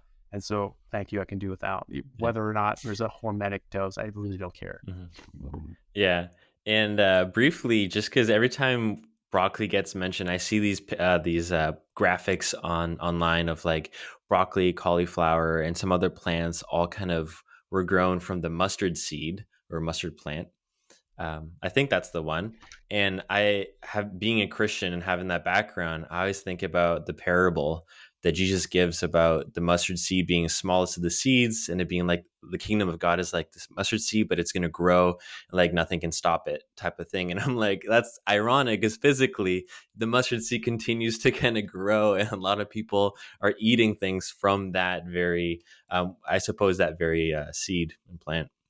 Uh, Yeah. it's Well, it was funny, just as a sort of an aside, it just reminded me, but there's a lot of people that think that actually wheat are it's the dominant species on Earth because they've actually like cultivated and enslaved humanity to like grow and replicate and produce them and just make them breed and breed and breed and just make just trillions and trillions and trillions of these things. And then we're just a slave to them to like keep producing them and reproducing them and reproducing them and replanting them. And it's sort of yeah, funny to think about. Uh, but you could think about it that way, that we are working to, perpetuate this species that is definitely at an advantage for us having done that. They're just getting generation after generation after generation after generation, which is sort of the meaning of life. That's what life wants to do is make more life. hmm I want to move on to talking a little bit about biomarkers. A lot of people are getting into kind of optimizing their health, and young doctors like me are interested in learning more about the biomarkers that I can look for to help in Yep. optimizing patients' health. What are some of the biomarkers that you look at for patients? And you can just mention them. I think we won't be able to cover exactly why we look into each biomarker, the importance. And then briefly, out of those biomarkers, I am interested in hearing your opinion on the triglyceride to HDL ratio, if you look at it, because I've asked many family doctors, endocrinologists, and cardiologists, and none of them know what that is. They don't know the significance of it. So I ask to see if they know. And then if they do, then I'd have a conversation. If not, I don't engage. Mhm. Um, so I'd love to hear your explanation on significance of that biomarker as well. Yeah. So, most of the work I do is in neurosurgery. So, we're looking for, very specific things in Yeah. that field. But when I'm in doing my preventative medicine, metabolic health, functional medicine, whatever you want to call it, practice, we look at a number of different things. Obviously, we look for very tailored blood tests when we're looking for something specific. But when someone's just sort of, generally unwell and want to get a baseline for their health, we look at a number of different hormones, um, vitamins, minerals. B12 is obviously very important. Most people are deficient in this, and because most people are eating plants, and the B12 Hmm. does not exist in plants, and we're avoiding red meat because we're told that that's the worst one, but that's where most of this is. And so our reference ranges are way out of whack for B12 as well, which is kind of funny. So the sort of the reference rate is sort of like 130 to 160 something in the US and Australia and Canada as well. And that's considered normal, but that's a reference range of the population. And so that's just the average population dose or level. But under 400, you can actually get neurological damage. You can actually get demyelination of your axons below 400. And so you can have a 300 and your doctor says, yeah, your B12 is fine. He's like, oh, I'm just tired. I'm not really blah, blah, blah. Like, okay, well, let's check your B12. Oh, well, that's normal. So we don't need to supplement. Uh, Wrong. Below 400 is a deficiency and you can get neurological impairment. You can actually get it before that, but there's a lot of studies that show that that's when you start getting this. So a better marker is between 800 and 1200. So that's something that's also important. So when we look at biomarkers or any bloods, we look at different reference ranges. So we don't look at the average of the population. This is why there's different reference ranges for different labs, because first 2,000 people that come in that year, that's the reference range, right? That's normal, right? Well, again, 90% of people are metabolically sick. 70% of people are overweight or obese. So that's not a range I want to be in. So what we look at is we look at a range of people who are 25, men and women, who are, because things are different for men and women, who are healthy. They don't have any health issues. Those are very different ranges that you get. And so that at B12, you get sort of 800 to 1200. okay. So we look at that. We look at B12. We'll look at magnesium and calcium, and also zinc. These are very important markers as well. Again, these are different ranges that we look at. Also, you can look at erythrocyte, zinc, and magnesium, and folate. It's just a bit more accurate. We're actually looking in the cell. Same with Mm. thyroid function tests. You look at the thyroid, but the serum thyroid levels and the TSH don't necessarily tell you how bioactive they are in the cell, because that's where they're active, is in the cell, not in the serum. So you look at something called a reverse T3, and that can give you an indicator of how active it is in the cell. Right. So if that's elevated, Okay. even if your TSH and everything else is sort of okay, that can be indicative that you're not getting the effects from a thyroid hormone that you want. And then specifically with the HDL and triglycerides, the only thing I look at in cholesterol is HDL triglycerides. I ignore LDL because it's not useful, because there are over 100 different particulates of LDL, and you don't know from the number what they are. You have to do very specific studies. They're very expensive. But a better way Yeah. of looking at that is what you said, the HDL to triglyceride ratio. And if your HDL is up and your triglycerides are down, you are more likely to have a pattern A, healthy, good, large, buoyant LDL cholesterol, which is what your body makes and uses and needs. And if you have that skewed and your HDL is low and your triglycerides are high, then you're more likely to have a pattern B, the small, dense LDL, the damaged, glycated ones, because that's what happens when you have high blood sugar. Is you get glycation of the LDL as well, and it damages them, turns them into the SDLDL. It takes off the ApoB100 receptor, which is what your liver looks at to suck these things up and utilize them. Now they can't do that, so your macrophages have to suck them up, and they turn into big foam cells, which we are thinking, get into your cell wall or arterial walls and form plaques. That's under up for debate as well. Some people think it's more of a clotting mechanism. It has nothing to do with foam Right. cells or cholesterol in the first place. But that aside, you won't have those foam cells if you don't damage the LDL in the first place. So if your HDL is high, it just in the normal ranges, and the triglycerides are in the normal ranges, you're doing pretty well. The Okay. higher HDL goes in comparison to your triglycerides, the better. So if they're sort of 1 to 1, then you're in really good shape. You're healthy, and you're much more likely to have healthy LDL cholesterol, and your body be metabolically healthy in general. As that goes up, you're getting better and better. So me, on a high fat carnivore diet, after 2 years, I checked my cholesterol, and I've never again since, because I don't care. Um, it was 3 to 1. My HDL was 3 times higher than my triglycerides, which, if you Wow. ask So anyone you're who knows about this, yeah. it's like next to no chance of cardiovascular disease. Oh, for sure. Yeah. And so your ratio, are you do you do the triglyceride over HDL or HDL over triglyceride? So that one I was referring to, HDL over triglycerides, was 3 to 1. Okay, so you'd have a high ratio. Yeah, because I know ideally for like men, you want the ratio of TG over HDL, like one or less, and then I think women's like 1.1 from somebody another doctor that I talked to. But definitely, the lower that ratio, the triglyceride over HDL, the better. And yeah, I rarely ever seen HDL that high in the Really? patients that I've followed in family medicine clinic, endocrinology, like just throughout my rotations. And I find it interesting that you mentioned you could take a look at the reverse T3, because I asked a fellow in endocrinology, I'm like, do we ever check reverse T3? And he's like, never. Like as a family doctor, you never touch it. He's like, there's no use in that. I was like, okay. I just kind of left it at that, but it's nice learning from you that that is kind of an indicator for the activity or the active form of the thyroid hormone inside the cell. So Yeah. there's so So much that, more that I have to learn. yeah. Well, so here's the distinction, right? So endocrinologists, you either have too much cortisol and you have Cushing's, or you have none at all and you have Addison's. Everything in the middle is normal to them, right? Unless you have Right. a clear named disease and disorder, they don't want to know about it. They just be like, yeah, it's sort of going that way, but it's not quite there. So, come back when Yeah. you're, You're normal. when you're really bad.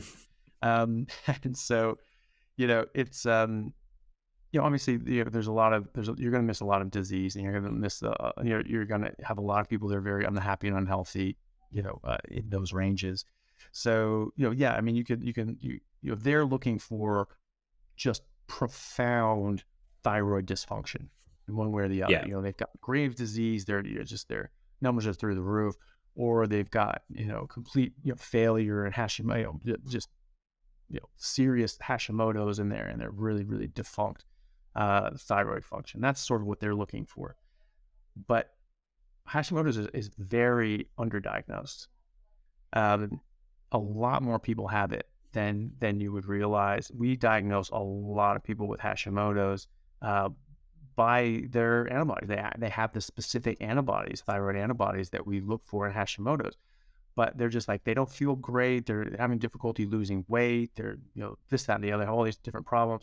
We check their thyroid. Yeah, okay, so it's low normal. TSH isn't really all that high. Maybe it's like 2.5. It's like, all right, what's your reverse T3? Way up there. Okay, so this isn't Hi. working either. Maybe there's something else going on. Look at their antibodies. Oh, what do you know? They actually have high antibodies for Hashimoto's. So you can actually pick these things up more subtly. Okay. When they're before they've caused serious organ failure. Yeah. And so that's what we try to do. We try to get people before they're fit for the hospitalization. We want to get people well. We want to keep them well. We don't want them on medication. We want them off medication. We want to head these things off Yeah. before that. I think that sort of leads into other markers that you look at. You really sort of the running theme here has been metabolic health, right?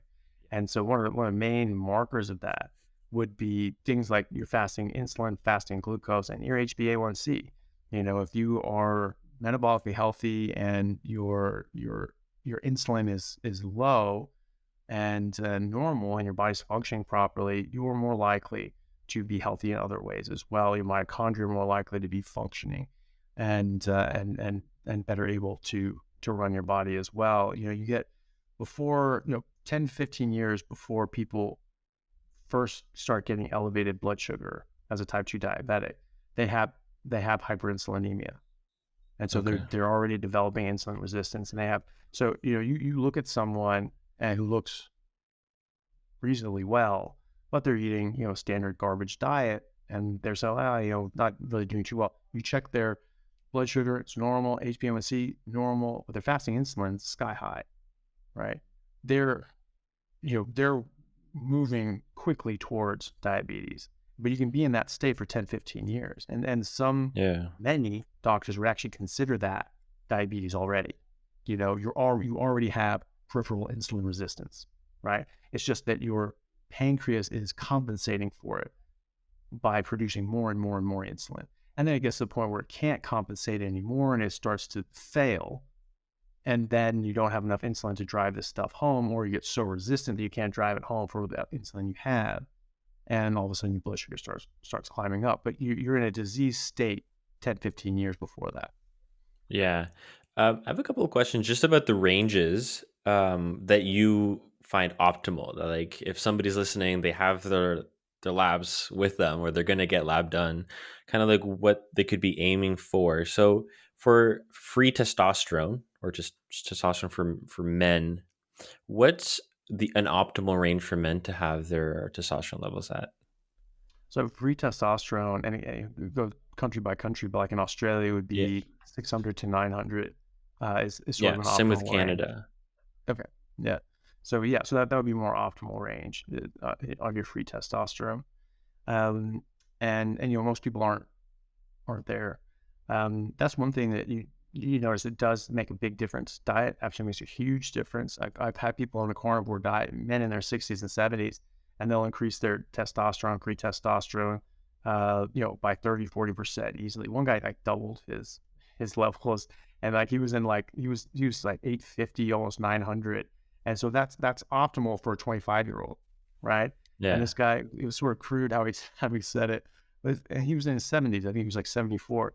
And he was saying, he's like, I just feel amazing. I feel like a teenager again. All I want to do is like go to the gym and like have sex with my wife, but he did not use more graphic language than that. Right. And so it was very funny, but it was also, very heartwarming in a sense that, you sort of gave this guy back his zest for life. And Yeah. he was a very happy man at that point. And it was great to see. And, others, I work, with people who are athletes, and I've just spoken to people who are athletes, and they just tell me like, hey, I've started doing this, and I feel so much better. And their testosterone went from like, 450 to 1100. There's a guy who plays on the U.S. Wow. national team for rugby, and he was telling me that as well. He's not full carnivore, but he's eating mostly meat now, and sort of bit of sort of fruits and things like that here and there. But yeah, he more than doubled his testosterone levels just by changing his diet. So, people talk Hmm. about, well, you have to take this drug or that drug to give a competitive edge. No, you don't. You just eat meat and don't eat all this other crap that can disrupt your hormones. There's a lot of hormone disruptors in plants as well that can mimic estrogen and disrupt testosterone and cause just a complete imbalance of your hormones as well. And you get rid of all those things, and then all your steroid hormones and cortisol and glucocorticoids, mineralocorticoids, testosterone, estrogen, progestogens, they're all made from cholesterol. So is vitamin D. Hmm. They're all made from cholesterol. And so, you're eating an abundance of this, and you're gonna have more active and functional hormones as well. And you're not impeding the development and production of your hormones also. Carbohydrates as well, they obviously raise insulin. Insulin blocks the secretion and activity and function of human growth hormone, right? So this is something that people take as a performance enhancing drug or just as anti-aging drug. They'll take these sorts of things to sort of get back up to younger levels. They feel a lot better. They age more gracefully, and they feel better. And obviously, athletes can perform better. This is famously the Liver King. More recently, got caught taking massive, massive Yeah. quantities of human growth hormone, and he was even saying in some of these emails, he's like, "Yeah, I'm taking just insane amounts of growth hormone," and some of the guys are saying like, I know guys training for Mr. Olympia right now, and they're not taking half as much as this guy is, right? Wow. And but his IGF-1 marker wasn't all that high. He wasn't even getting up, and he was eating a lot of meat, but he was also drinking maple syrup. The hell are you doing? So like he's taking in all of this growth hormone, and he's now eating a bunch of carbs and sugar, which is now blocking the action of that same growth hormone. So you're just shooting yourself in the Interesting. foot, and you're just wasting. I think you're spending like $11,000 a month on this Yeah. growth hormone. Just wasting it because of the carbs he was eating. That's I think that's probably the main reason why people recommend like not eating before you go to bed, because most of you people are eating carbs, and the biggest dose of growth hormone you get is 2 hours after you go to sleep, if you go to sleep Hmm. at a regular hour. And so you eat right before you go to bed, your insulin's up, and that blocks the secretion and the function action of that, Hmm. of your biggest hit of growth hormone every day. And then if you're eating carbs all day, you're just suppressing your growth hormone, because men secrete growth hormone about every 60 minutes, women about every 90 minutes. And so if you're eating carbohydrates, your insulin just constantly up. You're just blocking that, blocking that, blocking that, blocking that. Is going to lead to dysfunction. And you just get rid of it. It just goes away. And all of a sudden, your own natural growth hormone, testosterone, estrogen, they just balance out. And they start working a lot better. Yeah. For females, what's kind of the optimal testosterone range there? Oh, I wouldn't know it off the top of my head. I'm sorry. I mean, Okay. obviously they do need testosterone. Actually, need Yeah. more testosterone than they need estrogen, but they need a lot more estrogen than men. We need estrogen. Men need estrogen as Okay. well. Um, Men need obviously less, but it's hard. It's hard to test for estrogen. You have to get sort of high sensitivity estrogen tests. Not many Okay. places do it. Like Australia as a country don't do it, and so you can't really check what a man's estrogen level is. If it's not above like 80, it's Okay. it's not gonna show up. So they just say below 80. But you actually need some. You need it sort of between sort of like 60 and 80 for men, and below that, you can actually have harm come to you. And like men who have lower estrogen, like lower than that, can actually have libido issues and other sorts of issues. To their health and their hormonal health. You need estrogen. Estrogen is Yeah. good for you. It, You just don't want too it's much that or too little. it's that balance.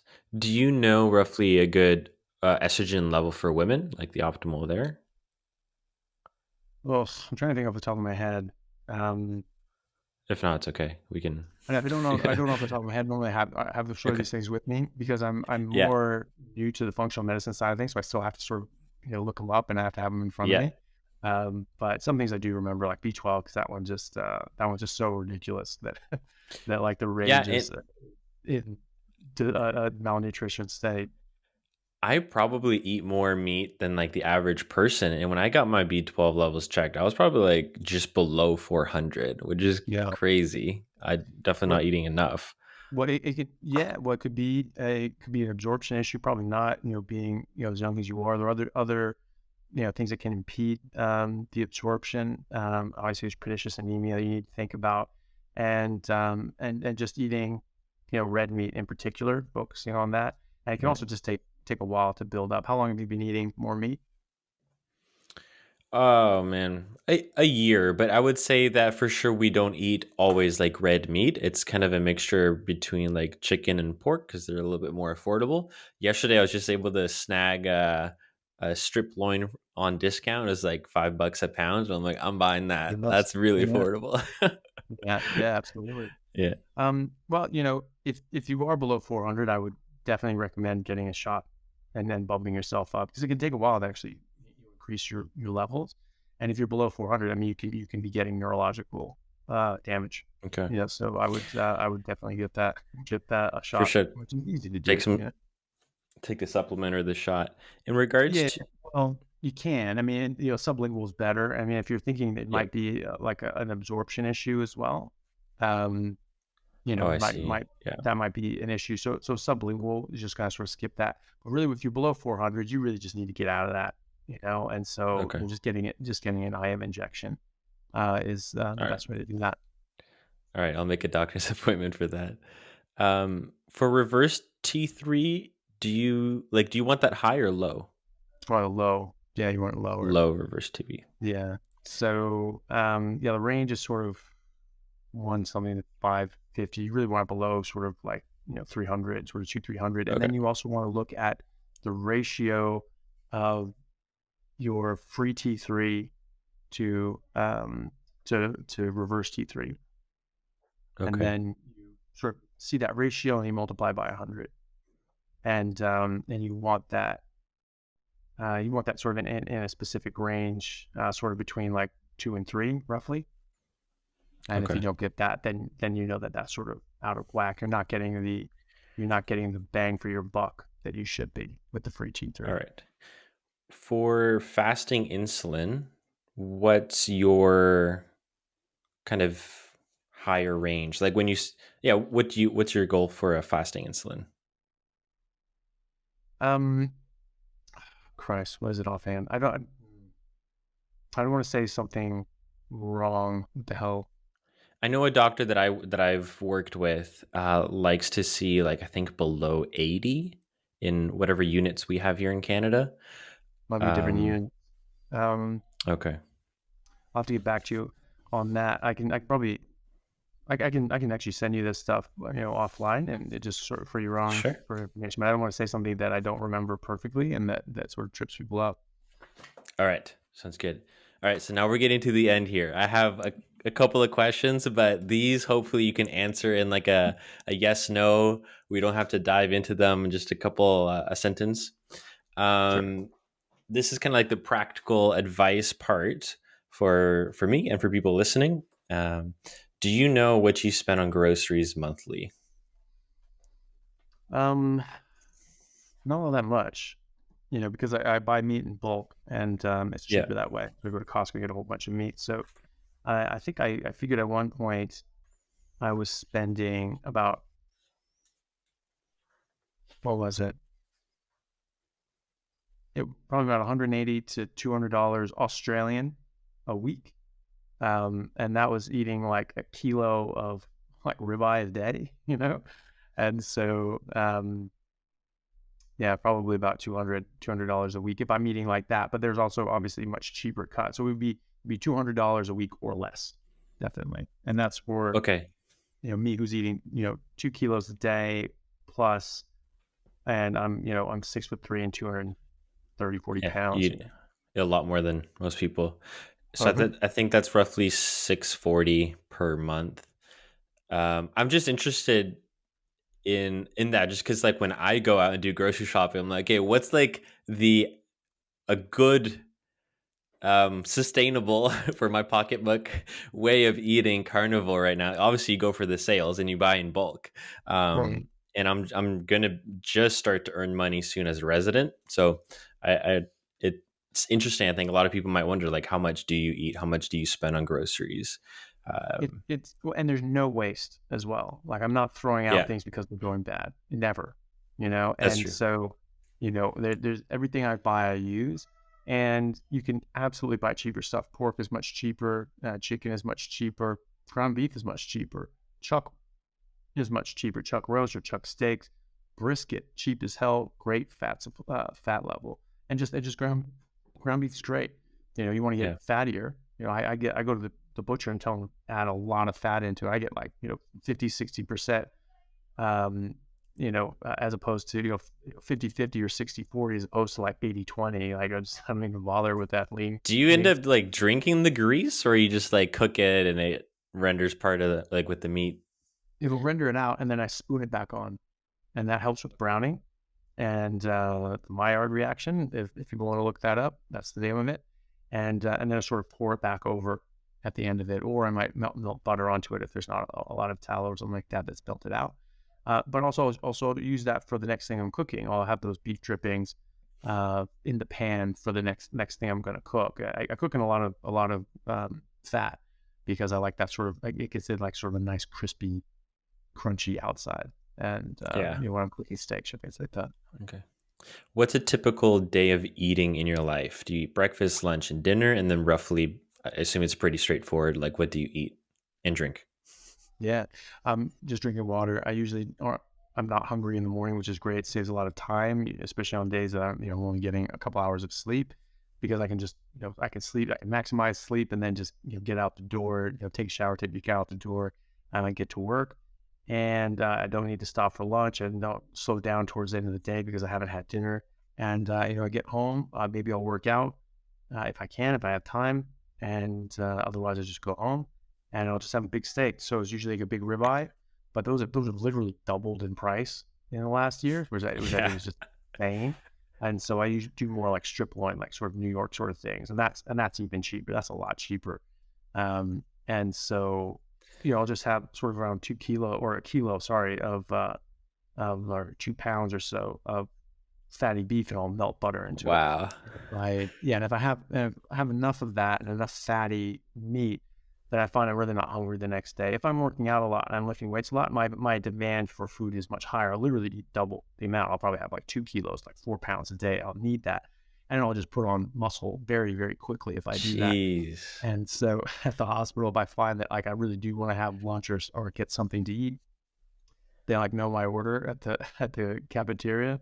It's just like 10 eggs and 6 long strips of bacon. Like the bacon they have here is massive. So it's not like just a little thing of Yeah. bacon. It's like the whole pork belly, with like with like the tenderloin on this side is this strip over all the way down. So it's like literally like it's like a foot long, and it's like Amazing. six of those big things, and it's great. And so I have that, and or I'll have sort of 2 of those big steaks or 2 of those big portions of steak. Okay. I'm gonna have to try eating 2 pounds of steak, see if I can actually do it. It sounds amazing. Well, Do you? just eat as much as you're hungry for, and eat as much as tastes good. And that's the trick Yes. is what tastes good, because our hunger signals are very different on a carnivore diet. And I think that you get that positive feedback for eating meat because your body wants it. And the difference between positive feedback for something that's good for you, like meat, or something that's bad for you, like addictive drugs, is that if something's addictive, it doesn't matter how much you eat, you're going to still want more, you're going to still want more, you're going to keep getting that positive feedback, you want more, you want more, you want more. Whereas if it's something that's good for you, that positive feedback will lessen, the more you have it. Okay. And then all of a sudden your body doesn't want it anymore and you don't get any positive feedback. And if you keep eating it, you'll actually get a negative feedback. And so when people are used to sort of overeating, they're like, oh, I hate eating this. I hate eating meat. It takes me 2 hours to finish a meal. And I ask them, like, well, did it, and it's like, I hate it. It tastes horrible. I was like, okay, dude, did it taste bad when you first started eating the meal? Like right when you started, they're like, well, no, actually it tasted really good. But I got halfway through it and it started tasting horrible. And it took me 2 hours to finish it from there. I was like, okay, that's how much you actually wanted, right? So Okay. stop eating, eat until as much as you want to eat. right? But when you start going like, well, I don't want to eat this anymore, this doesn't taste good. Well, you clearly don't want to eat it, and you should just stop.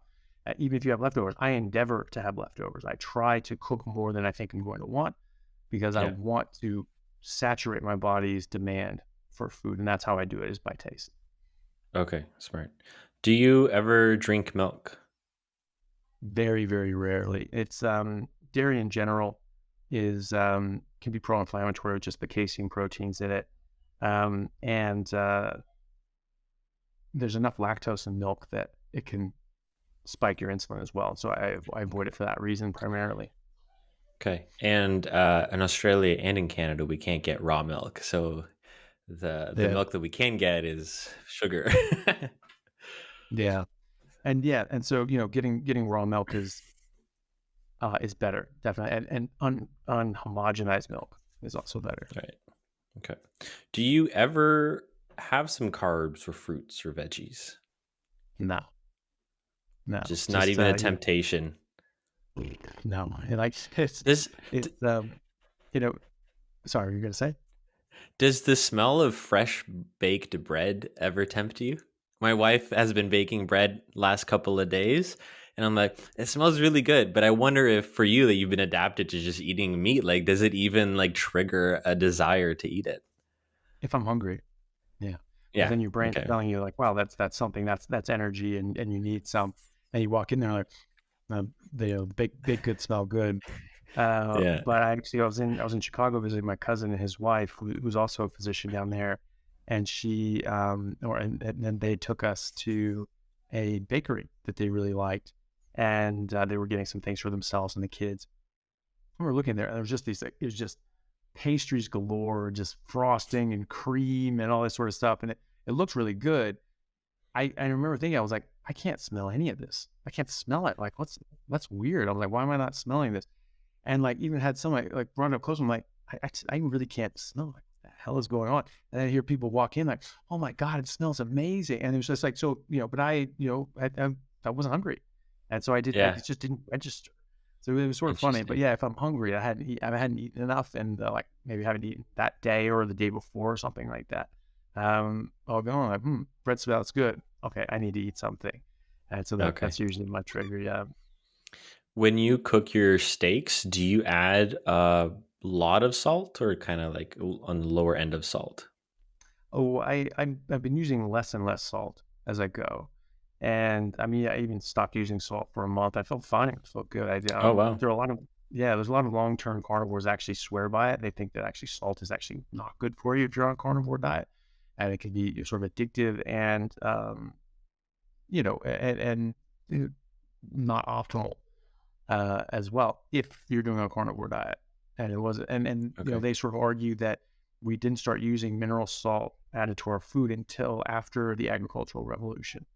And then we actually needed it, we sought it, more became, that's where Mm, salary comes from, is salt. That guy's not worth his yeah. salt. He's paid in salt. The Roman legions were paid in salt, all these things like that. There's even a book called Salt. It was the history of the world as seen through the use of salt, and it's actually pretty crazy. It's a very, very important substance for a very long time. But Yeah. if you are on a carnivore diet, a lot of people have been doing this for 20 years plus, and they haven't used salt the whole time. They're like, I feel much better without it. So I tried it, and things just tasted a little more bland. But I felt great. I didn't get cramps. I didn't get any sort of problems. And I started just using a bit of salt because I dry my meat a bit, and I sort of salt it, put it on racks. I could do that without the salt, but it just sort of helped the process better if I used a bit Yeah. of salt. And so I sort of went back to using that as well, but I use less and less. And Okay. yeah, so at this point, I don't use much, but I still use a little. Okay. So yeah, as a Brazilian, we like to use the coarse salt, just douse it both sides, throw it on the grill and you're good to go. Little Sometimes it's salt too thing. Yeah, salty. yeah, Yeah. But I salt to taste and I try not to eat processed foods. So if I do the math, I'm like under what the guidelines say and I don't even really trust the guidelines that much, but it's hard to go more than like 2 grams of sodium if you just eat natural food. yeah, That's what I found. yeah, yeah. No, it is, and I don't think there's necessarily anything, medically dangerous with salting to taste. And it seems that if you just salt to taste and you're not over salting and saying like, oh, that doesn't taste good, again, you're getting that positive feedback versus a negative feedback that um, that doesn't seem to cause probably that's not causing high blood pressure or anything like that. Uh, it's fine as long as you're just salting to taste. It seems medically from a gross medical perspective. All right.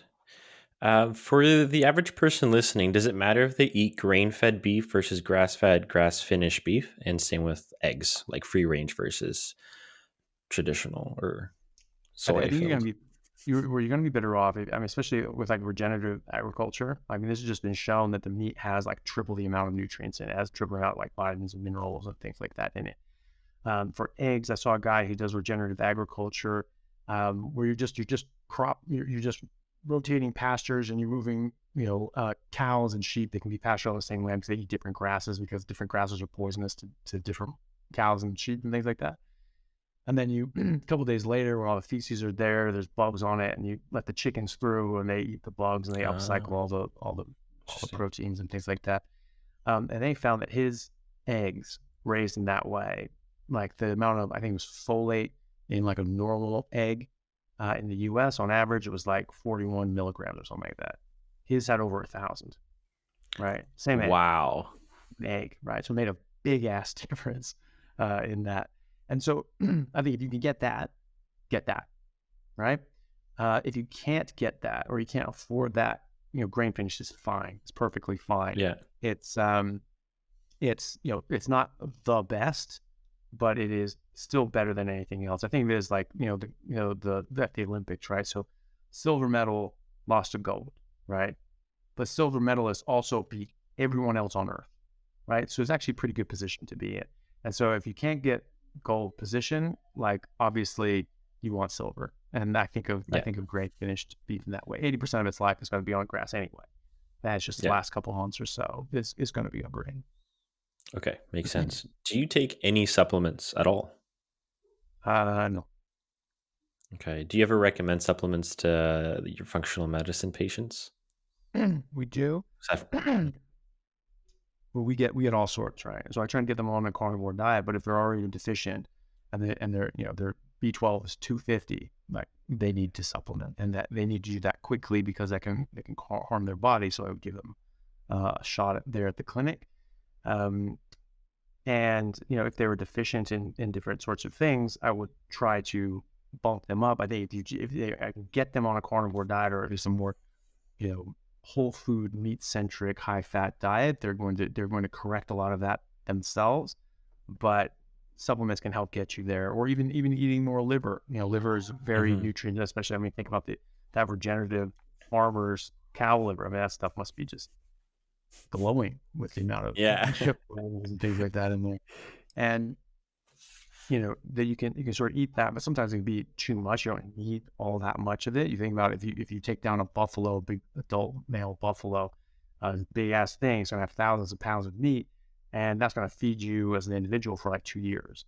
It's gonna have one liver. It's gonna be a big liver, Yeah. but it's gonna have one of it. And so you have to put that in proportion. You're gonna have hundreds of pounds of muscle and fat to every pound of liver, right? So Yeah. I just try to tell people to think about that. And early on, though, liver can be very good for you. And if you're eating sort of a standard diet and it's nutrient deprived, or even a plant based diet that's very nutrient deprived, liver's your best friend. That's Mhm. going to catch you up and get you a lot of nutrients very quickly, and they're bioavailable. They're very available to us to use right away.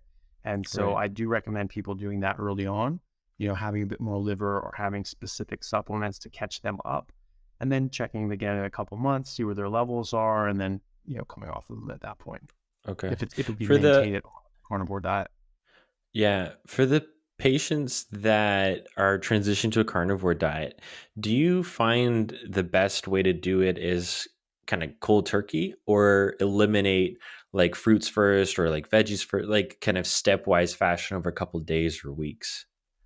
It depends on the person. Um, I find that cold turkey is probably easiest for people to do. You strike while the iron's hot. If it's in their head, they're like, okay, I'm going to do this. Best to just do it and just like Right. throw out everything in the house that, they don't want, and just get onto it. A lot of studies show, like with quitting smoking, quitting alcohol or drugs, that cold turkey has the best efficacy.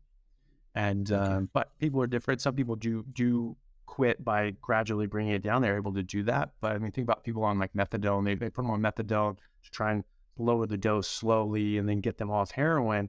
And I mean, I've seen a lot of people in hospital settings who've been on methadone, come to the emergency department, they've been on methadone for 30 years and their dose is higher than when they started. I'm like, okay, that's going the wrong direction, isn't it? That's not Yeah. really getting this person off of it. It's actually getting worse. And so, it's like people that are, quitting smoking for 20 years, oh yeah, I'm trying to quit. I'm just cutting down. I'm cutting down. And they never do. They end up, eventually they quit, but eventually they just stop. And so eventually you just have to stop. And I think a lot of people do best with that. And just like if you're quitting smoking, you don't want to leave, a couple cartons of cigarettes hanging around the house, right? You throw them out, get rid of them, Yeah. out of sight, out of mind. You just keep the temptations away from you. And so I think that works the best if you're able to do that. Um, if you're not, if you have people in the house and you're like, oh, I don't think I can just do that quite yet, then going in a stepwise manner is fine. And you'll help people do that as well. I think the first thing you cut out is alcohol, sugar and carbohydrates. First and foremost, get those the hell out of there. Anything sweet out of the house. And then you get rid of nightshades. Those are more harmful things like potatoes, tomatoes, eggplants, peppers. Just get rid of those, right? And then you Hmm. start getting rid of all like the seeds, beans, nuts, legumes. You're gonna have a lot of lectins. They're gonna have a lot of defense chemicals in those areas. I mean, there's just 5 kidney beans undercooked can actually put you in the hospital because you need to cook it to denature these toxins, right? And so Okay. lectins, a lot of lectins are heat sensitive, but not all of them are. Not all of them will be completely denatured by this. And a lot of oxalates are not heat sensitive at all. It doesn't matter.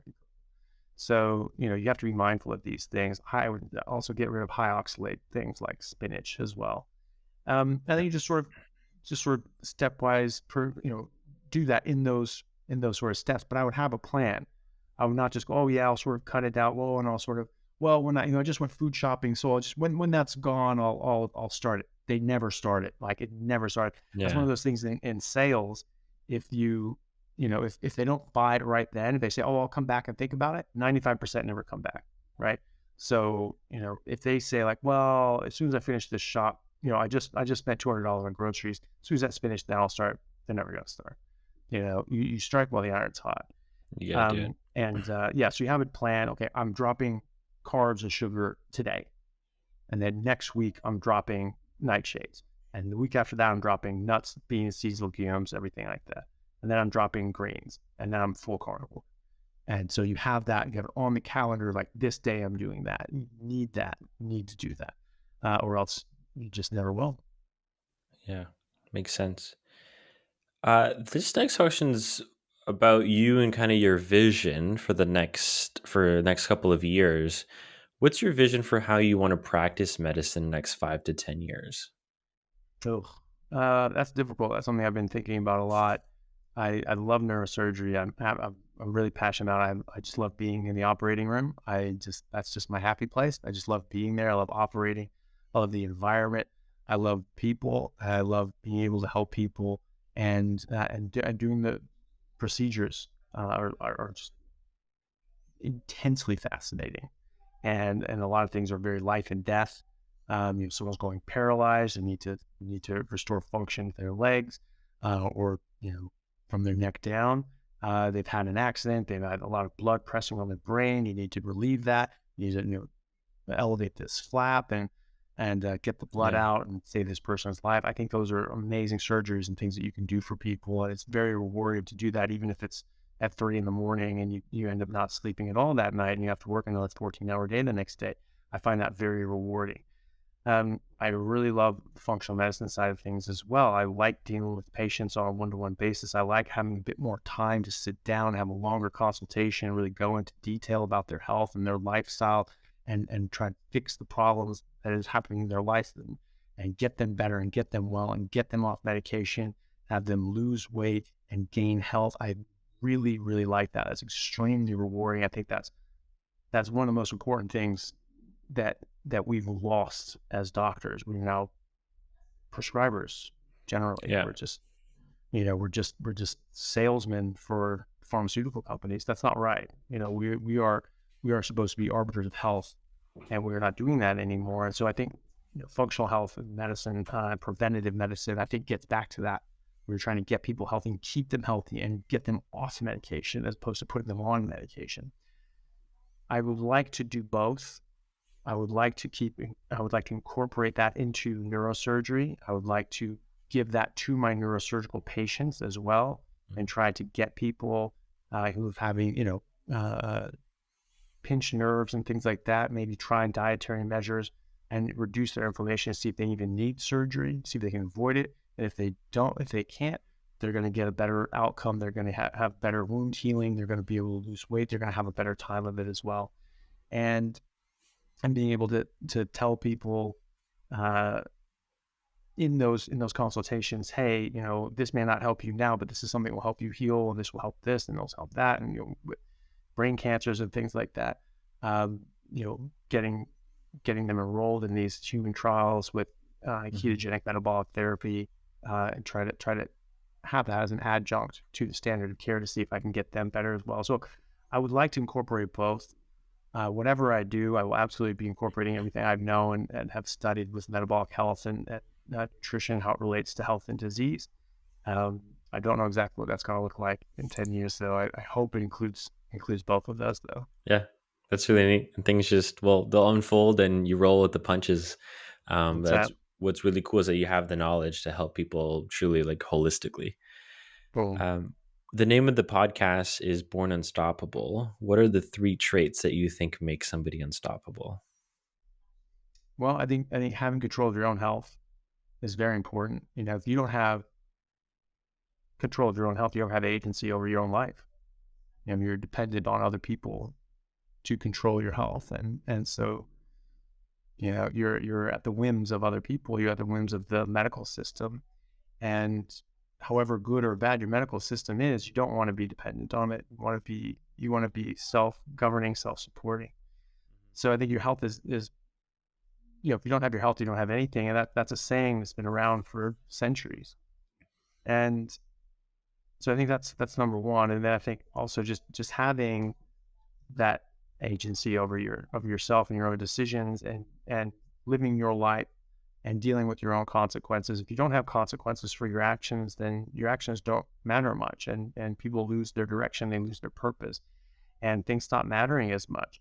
And so I think that if we go back to more of an individualistic sort of approach, where people just sort of live their own life, and they take care of themselves, and they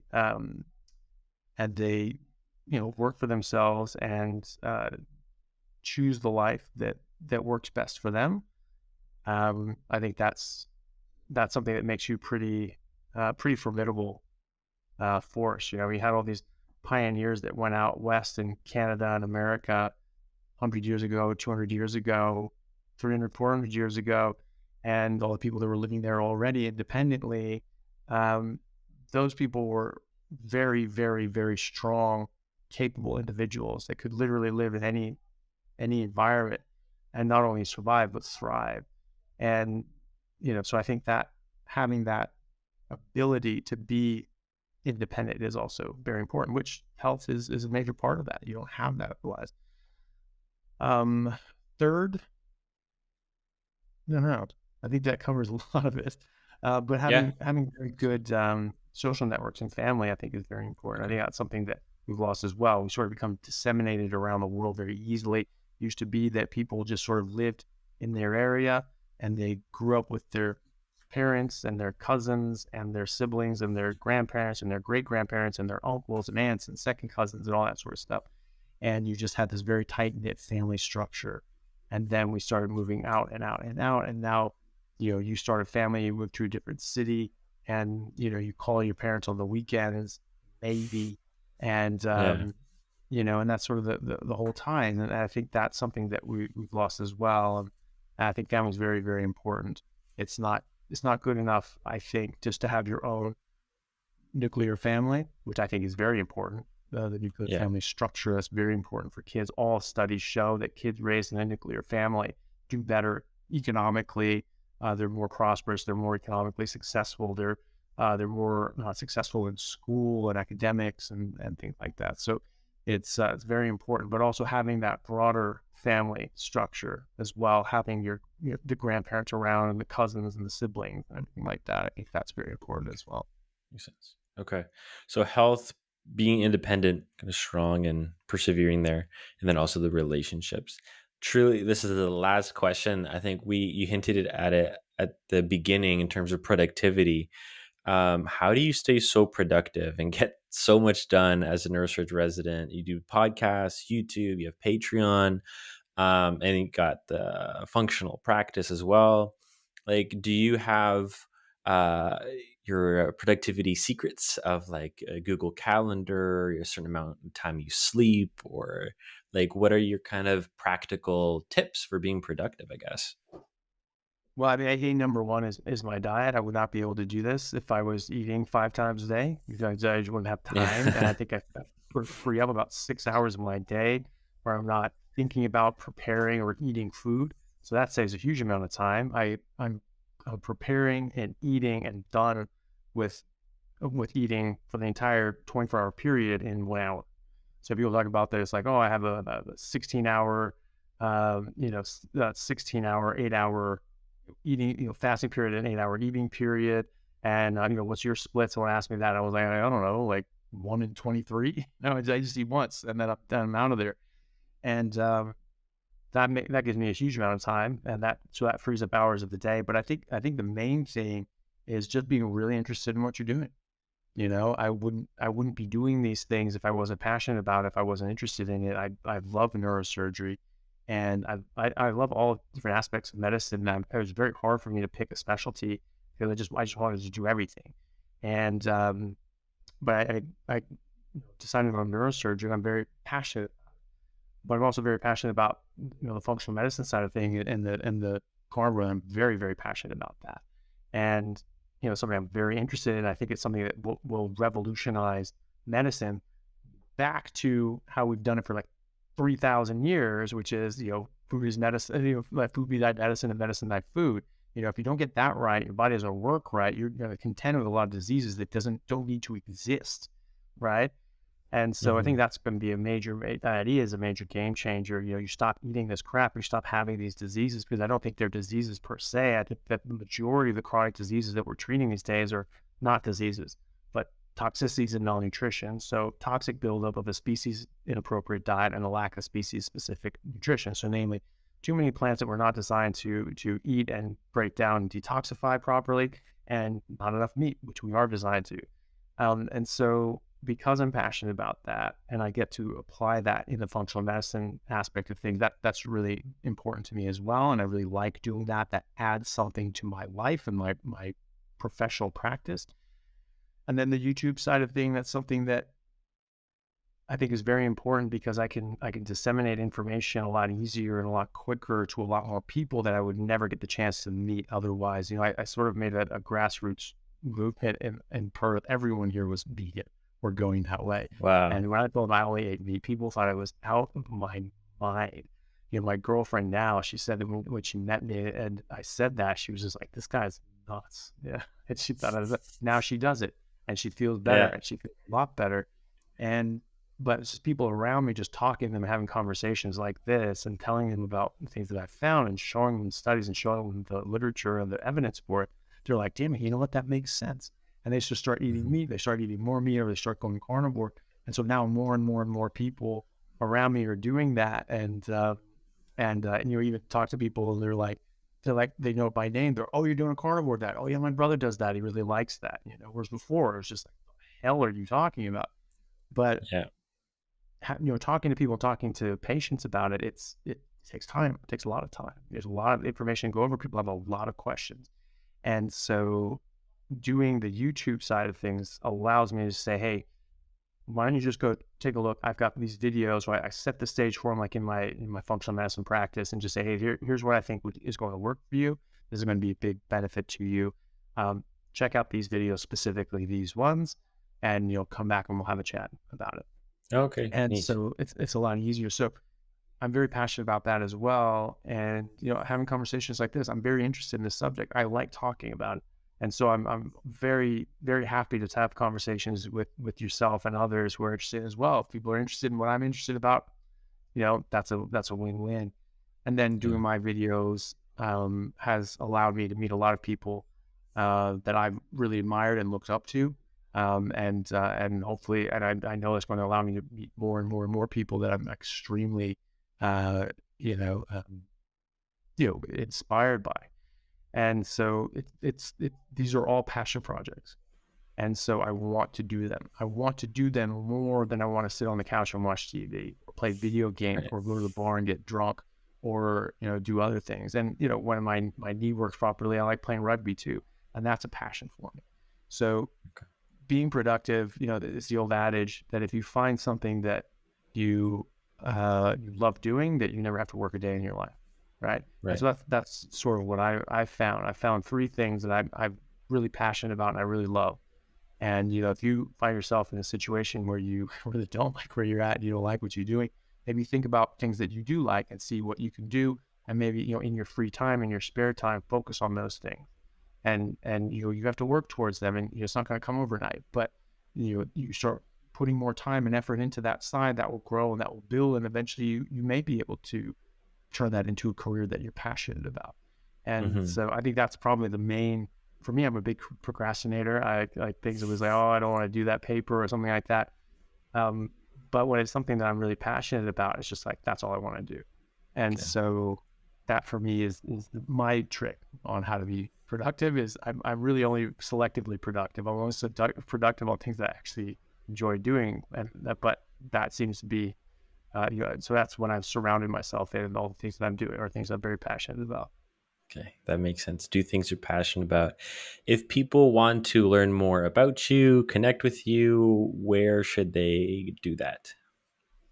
Yeah, so my main social media presence is on Instagram. It's just Anthony Chaffee MD, and then my YouTube channel is my main platform as well, and that's again Anthony Chaffee MD is the channel, and I have a list of the podcasts on there. I have different playlists if you want to look at if they want to get started or learn what I think are the more important videos to watch. You go to the Carnivore Starter Kit is the playlist I have there. And then the podcast I have is called The Plant Free MD, and that's available on YouTube as well as one of those podcast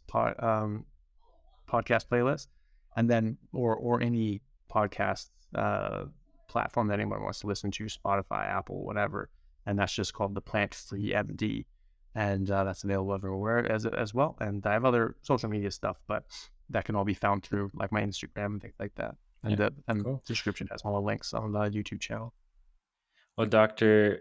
Anthony Chafee, I really enjoyed the last 2.5 hours. I'm sorry if we went a little bit too overboard, but I feel like we covered as many topics as possible. And I'm very grateful for the knowledge that you shared, all without drinking a sip of water. And I really enjoyed the conversation. I hope that people listening found new information or were able to kind of dive a little bit deeper into some topics. So thank you very much. And will stay in touch. And I'm sure that as an up and coming doctor, I'm going to have many questions as a doctor to doctor level in the near future. Sounds good. Absolutely. All right. Take care. Well, yeah. Well, thank you very much. It was a pleasure to be here, and thank you for having me on.